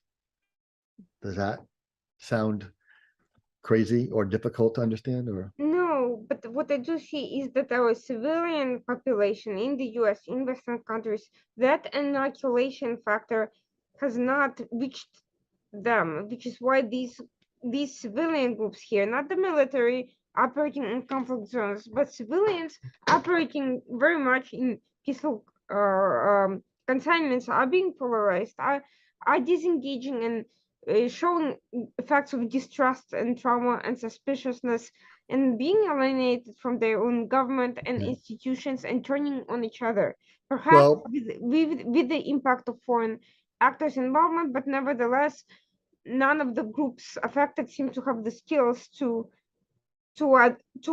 recognize signs of foreign involvement and deliberate psychological pressure and deliberate meddling in various discourses and processes. Okay, so remember I said that one of the symptoms of subconscious trauma, Sure. okay, is susceptibility to conspiracy. Mm-hmm. Now, the human mind is wired to look for patterns all around it, everywhere, because these patterns allow us to discern if there's either danger or opportunity. So the wiring in our dendrites and neurons and synapses is just wired to look for those patterns. Okay, and when something horrible happens, where our subconscious mind is operating in a reality that is disconnected from the real world, okay, we are susceptible to conspiracy. Does that make sense? Sure. Okay. So, and conspiracy is simply a pattern of activity that somebody is controlling malignly against us to make us suffer. Okay. Now, we have several populations within the United States that, generally speaking, you can look at the effects of them suffering from a trauma that did not occur in their lifetime, but it occurred in their ancestors' lifetime.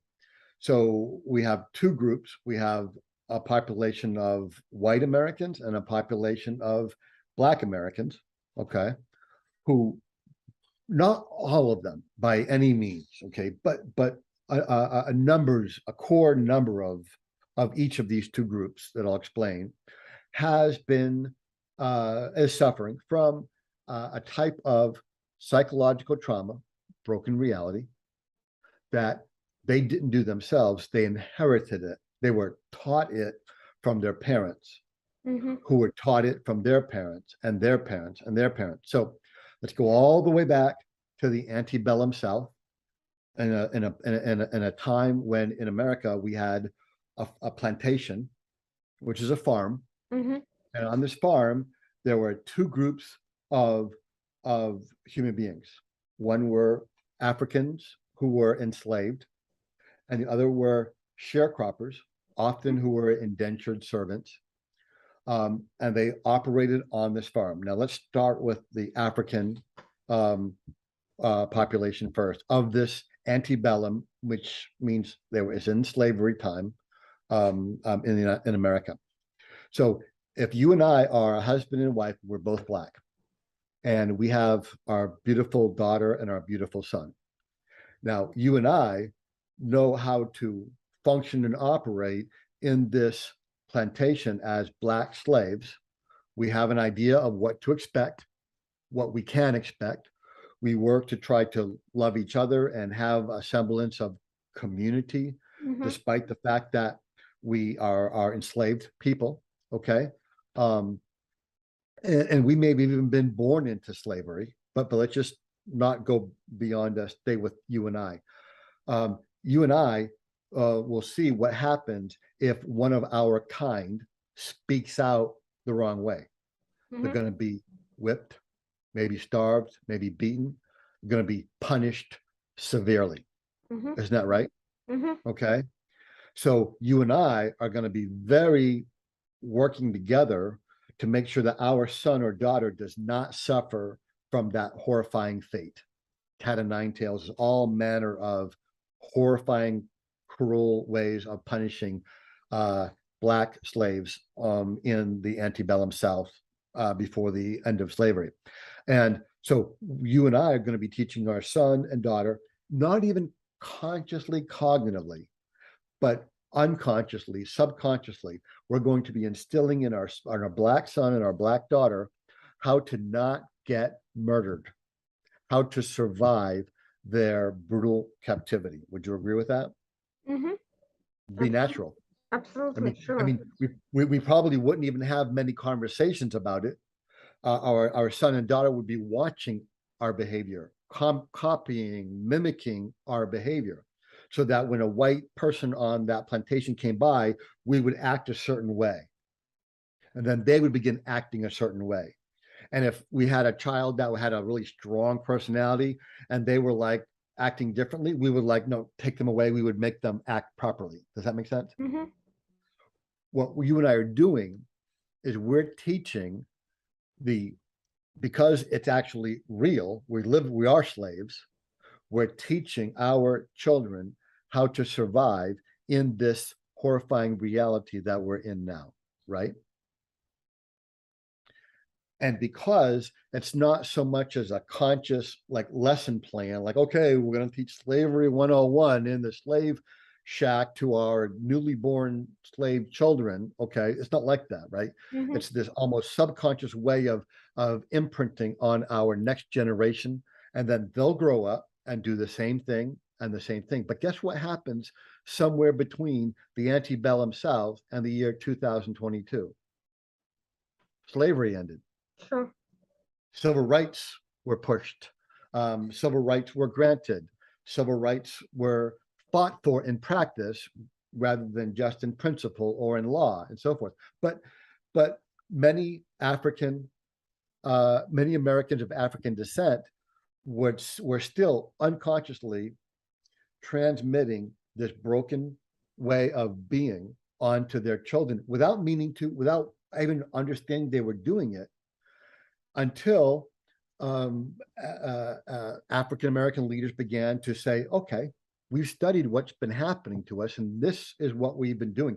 This is why we have high levels of drug addiction, promiscuity, casual violence, broken families, and so forth. Remember, we talked about in trauma, the symptoms of a broken reality are suspicion, betrayal, breakup, interferes with the ability to love and be counted on, because the suspicion, the conspiracy is always there inside of their minds within.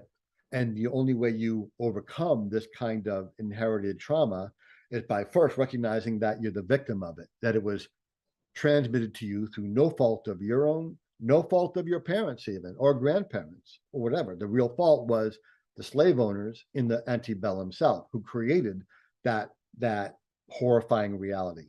And then it transmitted itself over and over again until members of the American community of African heritage began to identify it and began to interfere with it and began to consciously act against it in ways of education, ways of teaching, and so forth.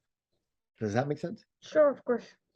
Now let's go. And oh, by the way, so when we talk about addiction and broken families and promiscuity and casual violence, these are all symptoms not of bad people, but trauma, Mm-hmm. pure trauma. Now let's go over to the white group. So now you and I are back in the antebellum South, but instead of being a man, a husband and wife, black slave, we're now a husband and wife sharecropper on the other side of the farm. Mm-hmm. Way away, like, maybe 4 or 5 acres away. We can see all of them and they can see us, but we don't really know anything about their life, that at least not that well. Mm-hmm. Now, as a sharecropper, everything that you and I grow, okay, we get to keep 40%, let's say. Mm-hmm. And 60% has to go to the owner of the land, usually the plantation owner. Okay.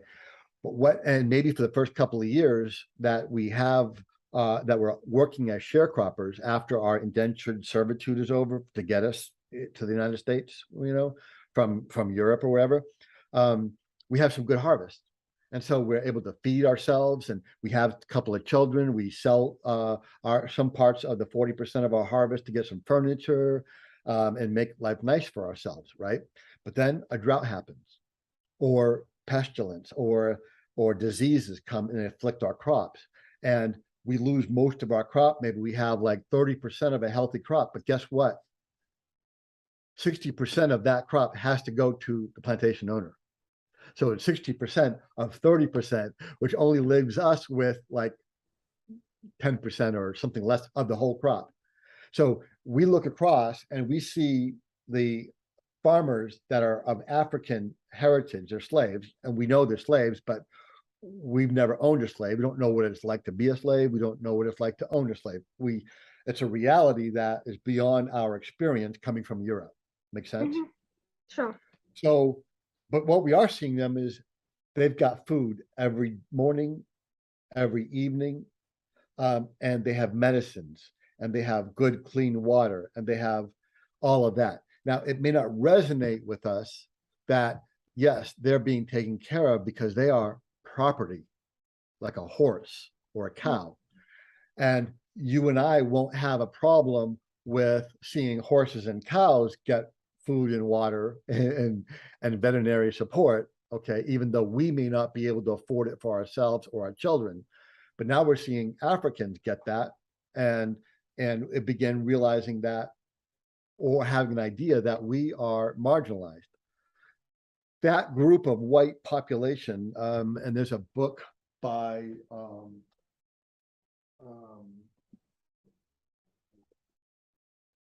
Jennifer Jason Levy, I can't find it offhand, but it's called Masterless Men, Poor Whites and Slavery in the Antebellum South by Carrie Leigh Merritt. And she's been writing and tracking this group of poor whites from the antebellum South to today, and showing how their reality has been broken just as much as the African blacks who were slaves. And what she tracked was that they were told, you're dirty, you're not educated, you're poor, you're of low class, okay, but you're white, which means you're higher on the socioeconomic scale than all the people of color. And that they, the poor whites, had to respect their betters, the thin group of rich whites, okay? But the majority of whites were poor, but they were masterless. They had no master. They were free men. And they were taught to identify, have their identity and their pride in self as being free white men that are higher than all people of color. And that was a reality that was co-created by the rich white slave owners, plantation owners, on these white sharecroppers and so forth. And what Dr. Merritt does is she tracks the psychological transmission of that broken reality, trauma, through the years. And then she put that book, we put that book together with another one by a man named J.D. Vance. You may have heard of him writing for, yep. Now, he wrote a very interesting book called The Hillbilly Eulogy, which is a look inside of what does it mean to be a very poor white person in a family village in West Virginia.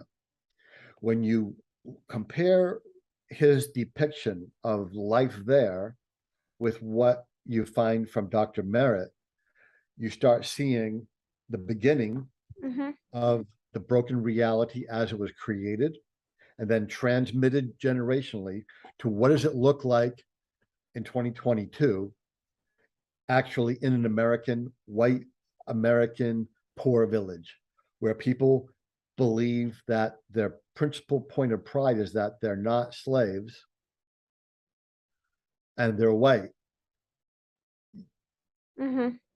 So all the way back to the beginning of what you're talking about, why in America can Russian psychological warfare have such an impact on our country? It's because they weren't accessing immigrants that arrived in the 20th century.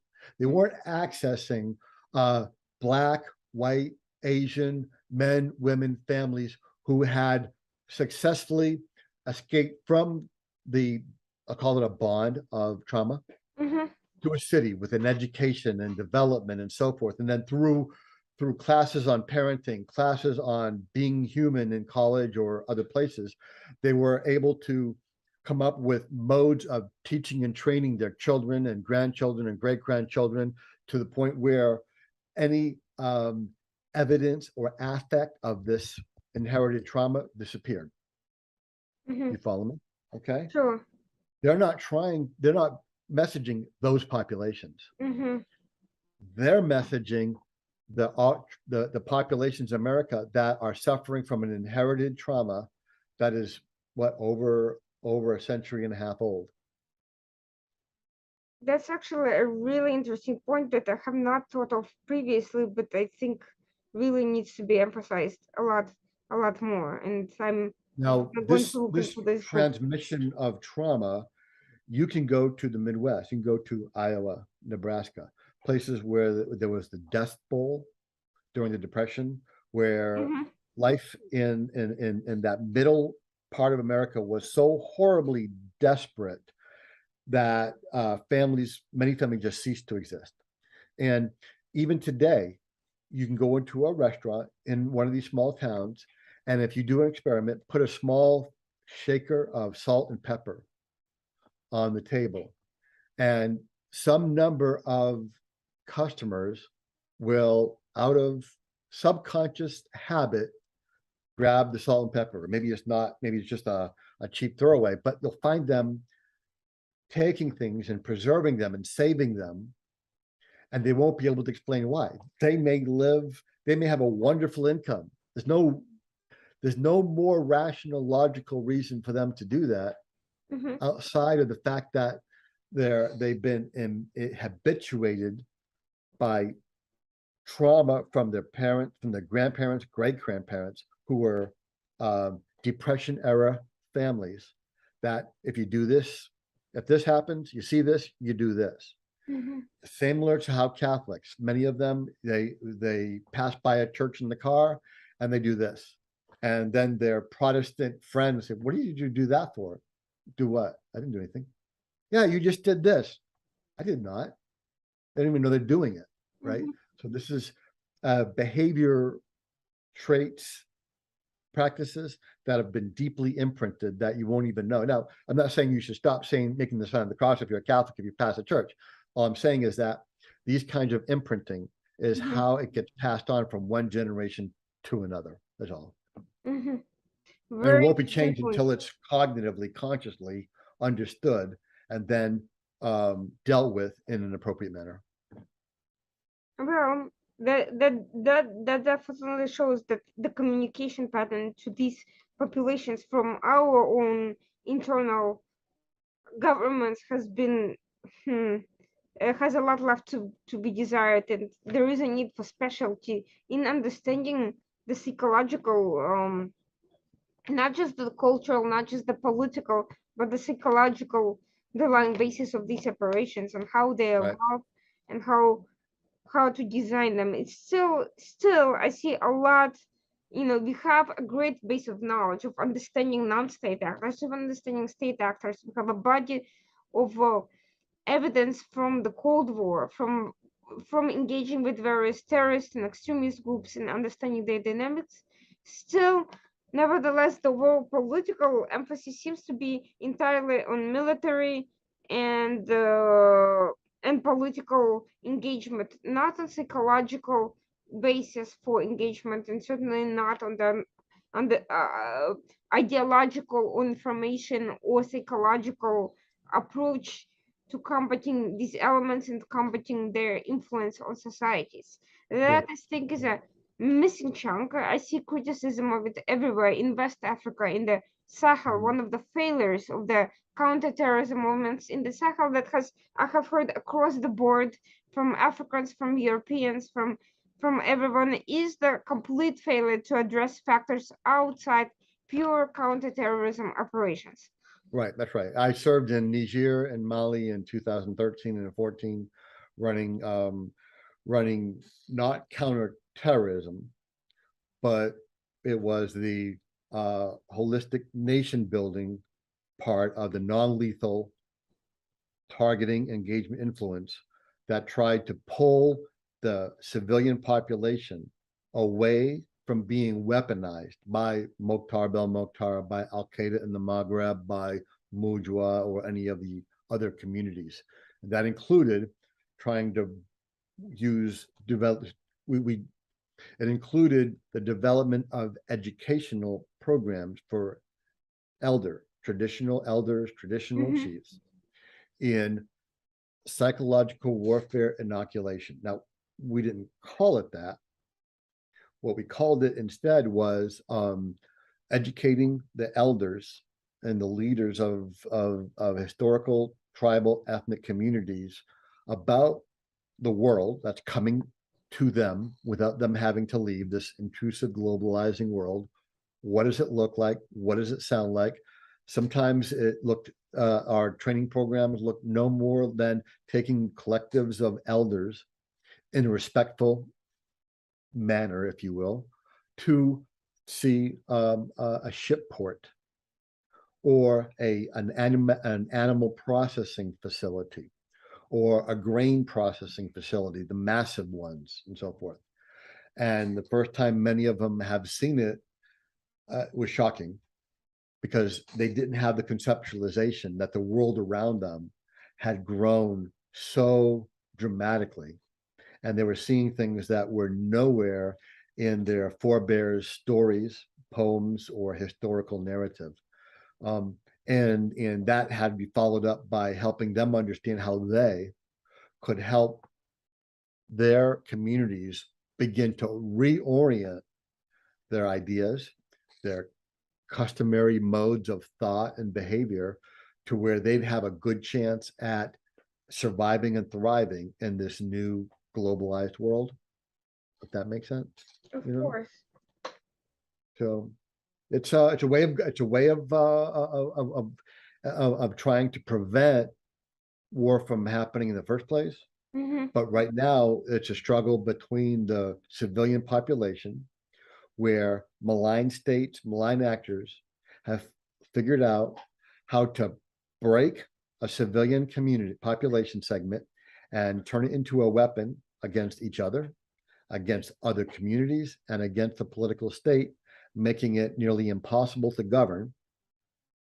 And then the malign actors can then serve as an intermediary between the ungovernable people and the other political state, usually for concessions or money. I would say, not to bring up too controversial a point with Afghanistan, but after 20 years of presence there, one of the cardinal failures that everyone is discussing is this quote idea of nation building that supposedly that failed versus Yeah, counter yeah, terrorism. yep, But the yep, question is, yep. why is it that these resources are, let me reformulate it. It seems that destroying a society is relatively low cost for terrorist organizations. It Yep. is, on the other hand, prevention of this may be high cost depending on the level of development of the society. A tribal society that is not cohesive may be higher cost than, say, a functional Western nation state where there's already a level of inoculation. But regardless, it seems to me that this idea of allocation of resources ultimately is concerned with nation building and inoculation and all of this being too costly. But ultimately, the financial cost of fighting endless terrorist operations and the costs of destruction by terrorist groups and power struggles and failed states, I don't see how they're ultimately any lower than nation building in terms of investing into these societies. So To me, yes, it sounds costly and it sounds like it doesn't sound like it should be our job, but on the other hand, the alternative, I don't really see how that's going to be any better. okay, so let's take Afghanistan, Mm-hmm, and as an analogy, mm-hmm, let's call Afghanistan one Afghan family. mm-hmm, Mother, father, brother, sister. Okay. And this one Afghan family will represent all of Afghanistan. Is that fair? Mm-hmm. Okay. Now, the brother is suffering from typhoid fever and tuberculosis. Mm-hmm. Okay. The father doesn't have any way to find food or medicine for anybody. The son obviously needs like serious medical care. There's no house, so they're exposed to the elements and so forth. Okay, so you and I, we're the interventionists, and we represent NATO. Let's just say NATO and European Union. So we come to this family and we say, "Oh my gosh, the son needs a hospital." Okay, Irina, let's go build a clinic. Mm-hmm. So we're building a clinic to treat the boy. Oh, then we got to build a house to house the family. Then we got to build a factory to employ the father. Well, while we're busy building the clinic, the boy dies. While we're busy building the job factory for the father, the family starves. And while we're busy building the house, the wind and the rain washes away their remains until there's nothing there. And then after that, somebody comes along and says, "Wow, there's a really nice clinic and a nice house and a nice factory, but what's it all for?" "Oh, well, we were building it for this family, but they're all dead and they got washed away." The learning point is they didn't ask, and we weren't asked to build them a hospital or a school, okay, or all these other things. What we were asked to do is help a population figure out how to go from the 1800s, which they hadn't moved from because of all of their narrative and circumstances. Mm-hmm. When we went in 2001, much of the country had not changed since 1800s. They Mm-hmm. still lived in mud brick. They still wore their sandals and man dresses. They still had goats and cows that they had. But let me tell you what changed. They all had a talking picture phone. They all had one of these. Mm-hmm. And they were seeing what life was like in Kabul from rural provinces of Kandahar and Nangarhar Mm-hmm. and so forth. And then all of the kids in Kabul were looking at picture phones, seeing how all people lived in London and Paris and everything. So intrusive globalization had come, and they had not been able to adapt. So what changed is what we were supposed to be helping them to deal with, but instead, Mm-hmm. because we didn't understand the psychosocial, emotional, unmet, underlying human needs, we said, well, if they're in trouble, we need to give them food Mm-hmm. and some medicine and a roof and some water, right? Now, there's only one collection of mammals that doesn't work for. Now, that works for your goats, your sheep, your cows, your horses, your geese, all your other mammals. That's all they need. Humans, they need a little bit more, right? And what we find is that if you don't want people to rebel, you can do what the Russians and Soviets did in the Holodomor, which is to simply reduce your caloric intake of a population down to maybe below 1,000 calories, below 900 calories. And eventually the population will be too hungry, where their subconscious mind will forget about dealing with its unmet psychosocial emotional needs like identity and death and all that, because they're just trying to find the next meal.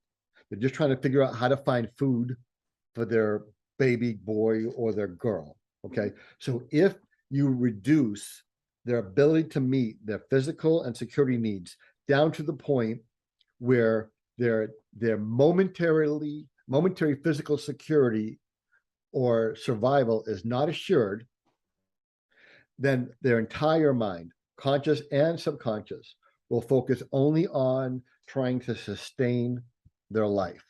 Does that make sense? Sure. Now, if you give them the food and the medicine and the water and the shelter that they need so that they're not in immediate danger of perishing, okay, guess what all of their collective subconscious minds are going to start doing? Trying to, you know, complaining about other things that are not bare survival related. Worrying. Yeah. So now the subconscious mind will then say, now, okay, so the immediate danger's over. We're going to survive. Oh my God, who am I? Why am I surviving? Why am I here? Who has my identity? How is my children? What about my parents, my grandparents, right? So it's sort of like if you're suffocating, you're really not going to be any longer worried about if your kitchen is clean because you're suffocating. Okay, that's a poor example. I get it, poor analogy, but by reducing the population's capacity to physically survive at all, yeah, the Russians and the Soviets found that's a good way to stop a large population from rebelling. Simply starve them, or make their ability to survive moment to moment absolutely in doubt. Okay, so that's how that can work in a very negative way, right? But apparently the opposite of it requires dealing with identity questions, which we did not realize we even had to do, much less were prepared to do, which was right. We didn't understand that the subconscious mind will force itself to die if it is threatened with disintegration. That's that. It's not just trauma, it goes beyond trauma. It's where the subconscious mind software begins to break down. When your subconscious mind can no longer understand how to support its identity as a feminine woman, a business woman, a lawyer, and anything. All of the roles are now being dropped out, and your subconscious mind is somehow being convinced that all of the roles that make up you are collapsing and not sustainable. Okay. Trust me, you won't be here on a podcast. You won't be sitting up in a chair. You won't be all put together because your conscious and subconscious mind will be in the throes of disintegration. Right. Now, the broader your identity is, where I'm not just a woman, I'm not just feminine, I'm a teacher, a doctor, a lawyer, I'm an academic, I'm a mother, I have all these other things. If I kick out one of them, like let's say that fate comes in and you have cancer. I have cancer and I have to have a double mastectomy. So I think I'm no longer attractive. Well, yeah, but I'm still a good lawyer, or I'm still a good teacher. I'm still a good academic. I'm still good at this, and so forth. So the broader based a person's identity is, okay, in their subconscious mind, that gives them pride and purpose and belief in themselves, to be loved, memorialized, and so forth. The more difficult it is to break their mind and have them commit suicide. Make sense? The narrower it is, if it's just one thing where I'm a father, that's all if I'm not a father, I am nothing. You kill my children in front of me, and I'm going to go into a breakdown situation within my subconscious mind that may just end up in horrible trauma, or may end up in a disintegrating software. And if you're my handler, if you're a violent extremist groomer, you're going to be helping me understand how great my loss is, how great my grief, pain, guilt, and shame is because I couldn't save my children. And then before I commit suicide, you are going to help me understand who did this to me. And you're going to help me focus my shame and rage on a source that you're selling me did this to me. And the act of me getting back at that source that you've shown me was the responsible party will bring me, right before I die, some measure of positive self-esteem. You know, it sounds a year after withdrawal from Afghanistan, the country is on the verge of starvation. It's suffering from physical conditions. The Taliban is mismanaging the governance because fighting to get into power is not the same thing as governing while being in power. Right. And the discussions that we're having about all of this are still as if this was, 20 years ago. And it sounds like all the factors that you just mentioned, they still have not been absorbed by by the US population or by the decision makers. Because I don't see any of these issues being even broadly discussed. And it sounds to me that if you were that the reason why we don't know how to deal with either endless wars or preventing wars from beginning is because these simple things, Right. these concepts are not being mainstreamed into the political No. discourse and not being taken into consideration along with the military capabilities of the adversary and the economic conditions and the climate conditions and all these physical factors that Right. are Right. that anyone That's takes right. into account before Nope. undertaking any sort of action. Nope. Nope. And in my science team and we focus only on frontline men and women who are sent to intervene into violent civilian conflict. Okay. Much like how you might have a training program for police officers who respond to domestic violence True. incident, which of course is one of the worst things a police officer does is intervene into violent domestic disputes. Okay. So our men and women, mostly special operations forces in US, UK, Canada, and NATO, we help them understand how to go into this complex domestic, violent, broken, traumatized community and be able to know what to expect before they're going to get in there, because there's trauma, which is predictable symptoms within the population that can be known in advance, how to act, how to talk to people in a way that causes them to get the effects that they want. So when you're dealing with people in trauma, dealing with them in the wrong way will usually lead to a kinetic event. Police engaging a mental health person, right, the wrong way. How often does that lead to the mental health person being shot? Much of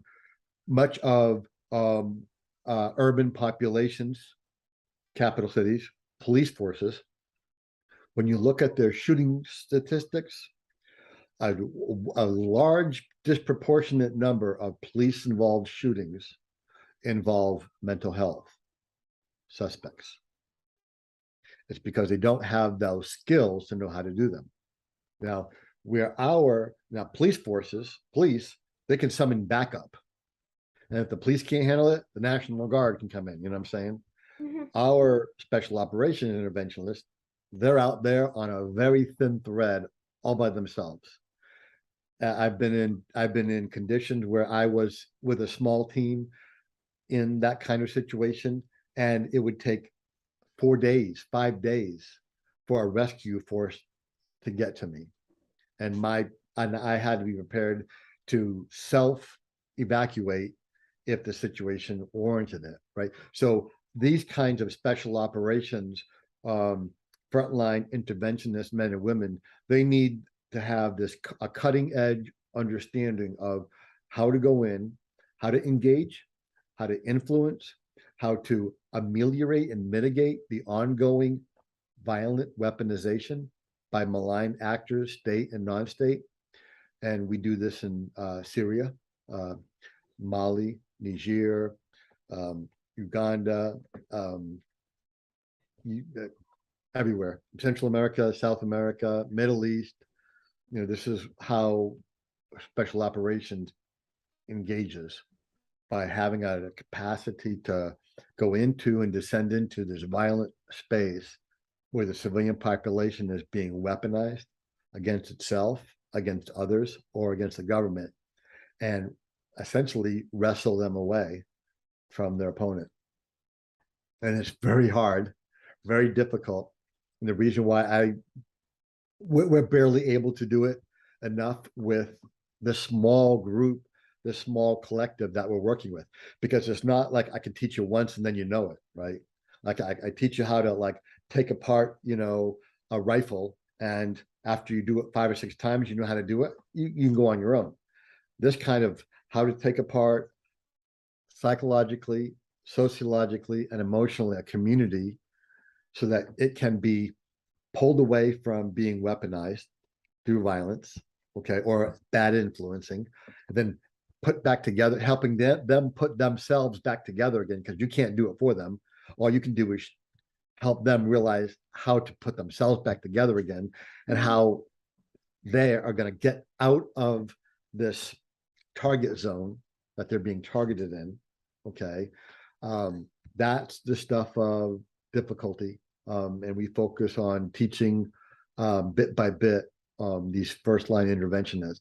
The lesson is there, the science is there, it's open, but to your point, I don't know when and how larger organizations like government are going to actually start taking this in. Do you think there is a room for private support of civilian support networks trained in these skills to support such missions? I don't know. I know that within a one cultural country, okay, for instance, let's say the United States, a refocus of government intervention from a focus on security and physical. That means police security, guns, or housing, and so forth, would be better off. So, for instance, Kentucky just had a horrible flood, right? There's people who have lost their jobs. There's people who have lost this. Okay, so FEMA brings in money to help these people, as it should. But the beneficiaries of this help is more often not the traumatized men and women sitting hopelessly in the ruins of their home. The beneficiaries are those companies that are going to manufacture for profit mobile homes or prefab homes or whatever else. Okay. What many of these populations need, okay, is first of all, the 3 R's. We use the 3 R's as a way of guiding intervention for traumatization scenarios. Reality. The first thing that the population that is in a state of trauma has to be told is, hey, just wanted you to know you're in the shit. You're at a flood. It's been a flood of the century. It's affected this many of your friends, family, neighbors, co-state citizens, and so forth. And it is horrible. But the reality is also that we're coming to help. And the reality is that everybody is not going to get help the same as quick and so forth, because there's no way, because there's too many of us now. So by making the people suffering the trauma a part of the solution, okay, works to help ameliorate the alienation, the shame, and the rage. So, for instance, if you're sitting in your house and you got your husband and your kids and so forth and so on, okay, and I'm going to intervene in the right way, okay. Now, I'm not going to give you a bag of cash. You know why? You don't know how anywhere to spend it. Oh, you can't leave the area because it's all underwater. Isn't that right? Okay. So if instead I come with as much boat and other equipment, resources, and tents and food and water, and find the nearest dry land, and then bring as many of you people who you can't leave your little rubble because it's all water around it over there to this dry land. And instead of me sorting you out, instead of me telling you, okay, you go sit down, I'm gonna give you some food, forget about that. Instead, every father and every mother is gonna meet and collectively meet and decide based upon the amount of supplies and material and food, how they are all going to survive in this interim period. And the interventionist outside is there only to facilitate their decisions, facilitate other needs that might need to be met, okay, and then be there when they're ready to say, okay, now this is what our next step should be. Now that the storm is over, we're in survival, we've fixed the bruises and the cuts and so forth, the water's drained, and we can all walk around now on the land. Now, how are we going to change things? But the key word is how are we, not the interventionist, not the outsider. So the act of the men and women being empowered to actually take control at the earliest possible instance is what causes their subconscious mind to begin rebuilding, repairing, and becoming more resilient to the breakdown. Does that make sense? Sure, of course. That's what's not being done anywhere by pretty much any government, which is why when a bad thing happens to a community and we pour all this money in and you go back 4 years later and it's still depressed, it's still broken, it's still fallen down, it's still There's not, no resilience building, there's no grassroots engagement because and we're treating mobilization. the human beings that were traumatized like cows, horses, goats, sheep. Oh, let me rebuild your barn for you to live in. Let me give you, here's water and food, okay? And I've chased away all the wolves. Do you need anything else? No, you should be good, right? You've met all your physical and security needs. What else do you need? I don't know. How do I get back my individual agency that I had before all of this broke down? You see what I'm saying? Meaning, Because you quest for weren't part meaning. of, yeah, because you weren't part of saving yourself. You're now a perpetual victim. And that's the biggest lesson of all. That is the that is a lesson, but I wish it could be communicated more clearly to both the decision makers and to the populations that also don't understand what really went wrong. They blame it on this, that, or we shouldn't have done anything to begin with, but that's also not an answer. You don't want extremists proliferating, you don't want perpetual conflicts, and you don't want failed states that bring down regional economies and affect the entire international system. That's not, that's, doing nothing is also not an answer. The question is, No. what is the intelligent way of intervening that gives agency to the local actors and empowers them to their own decision making? And what you just said is exactly right. Giving the agency, demanding the agency of not just local actors, but those that are the most affected. The best way to help someone emerge from trauma, from a broken reality, is to demand them to step back up and take care of their responsibility, acknowledge their current reality. Yes, we hate it. So we're going to help you cry. We're going to help you grieve for your lost children.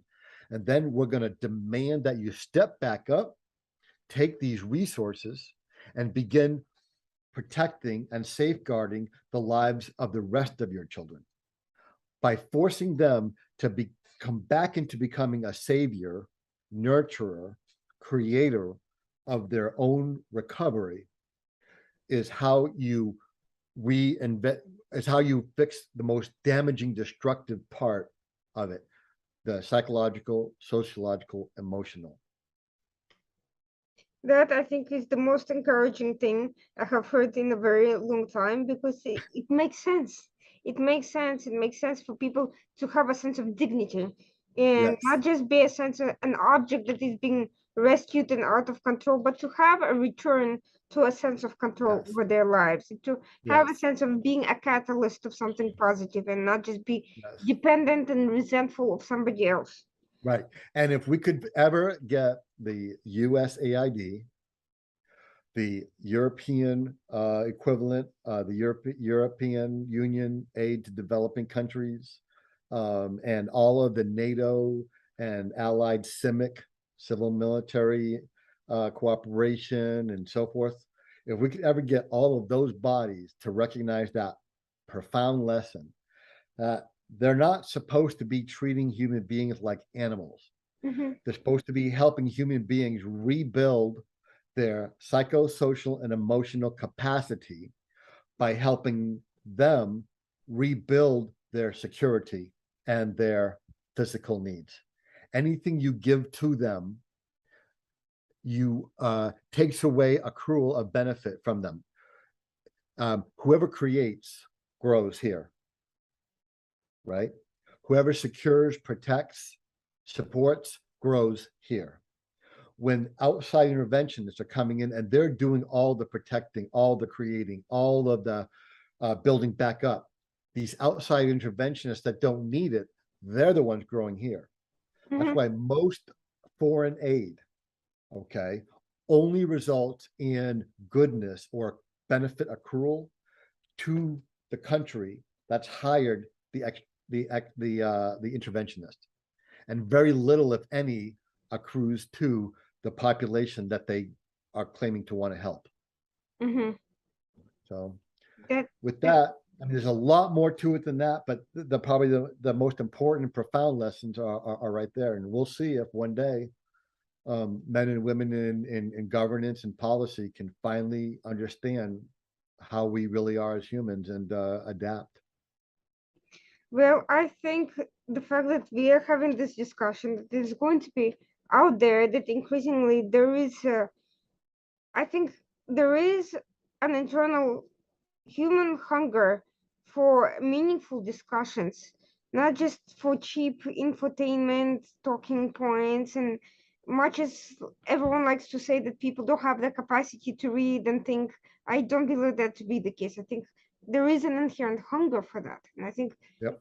putting out meaningful discussion will eventually attract readers and listeners and learners. And I think there is such a increasing satiation with talking points and propaganda and kind of manipulative demagogic discussions. I think there is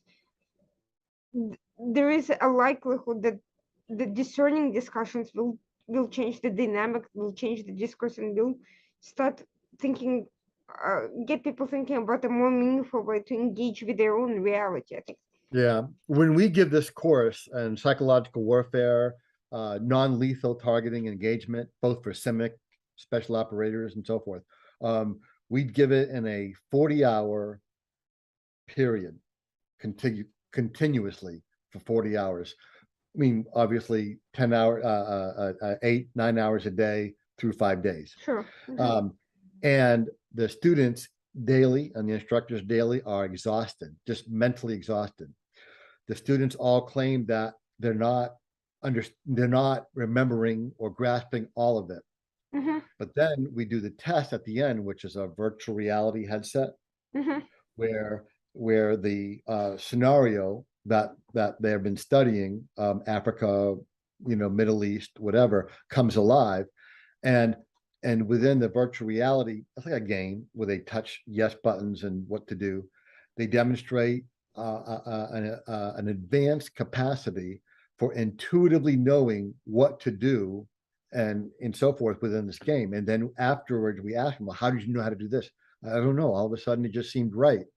Oh, they begin to remember bits and pieces of the previous week's 40-hour smash your brain class. Okay. Mm-hmm. So we believe that the mind doesn't only learn in your awake cognitive agency. We believe that 5% of learning is through your cognitive awake mind, and 95% of learning is done through your subconscious mind, with lessons residing there,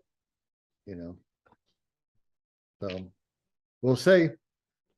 Thank you so much. This was most fascinating. And because your experience has been so rich, I am hoping that in the future we can have many more conversations in various formats about all of this. This issue is not only not going to go away, but is likely to become Nope, much more of a priority.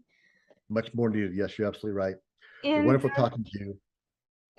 thank you so much for everyone who stayed with us so far. This was Dr. Dr. Christian. We've been discussing psychological warfare, designing psychological warfare, understanding psychological warfare, the role of trauma, and why trauma makes populations vulnerable to psychological operations and manipulation. This was the Washington Outsider Report with Irina Zuckerman. Stay tuned for our next event, Tuesday night, 9 p.m. Thank you. Thanks, Irina. Good night.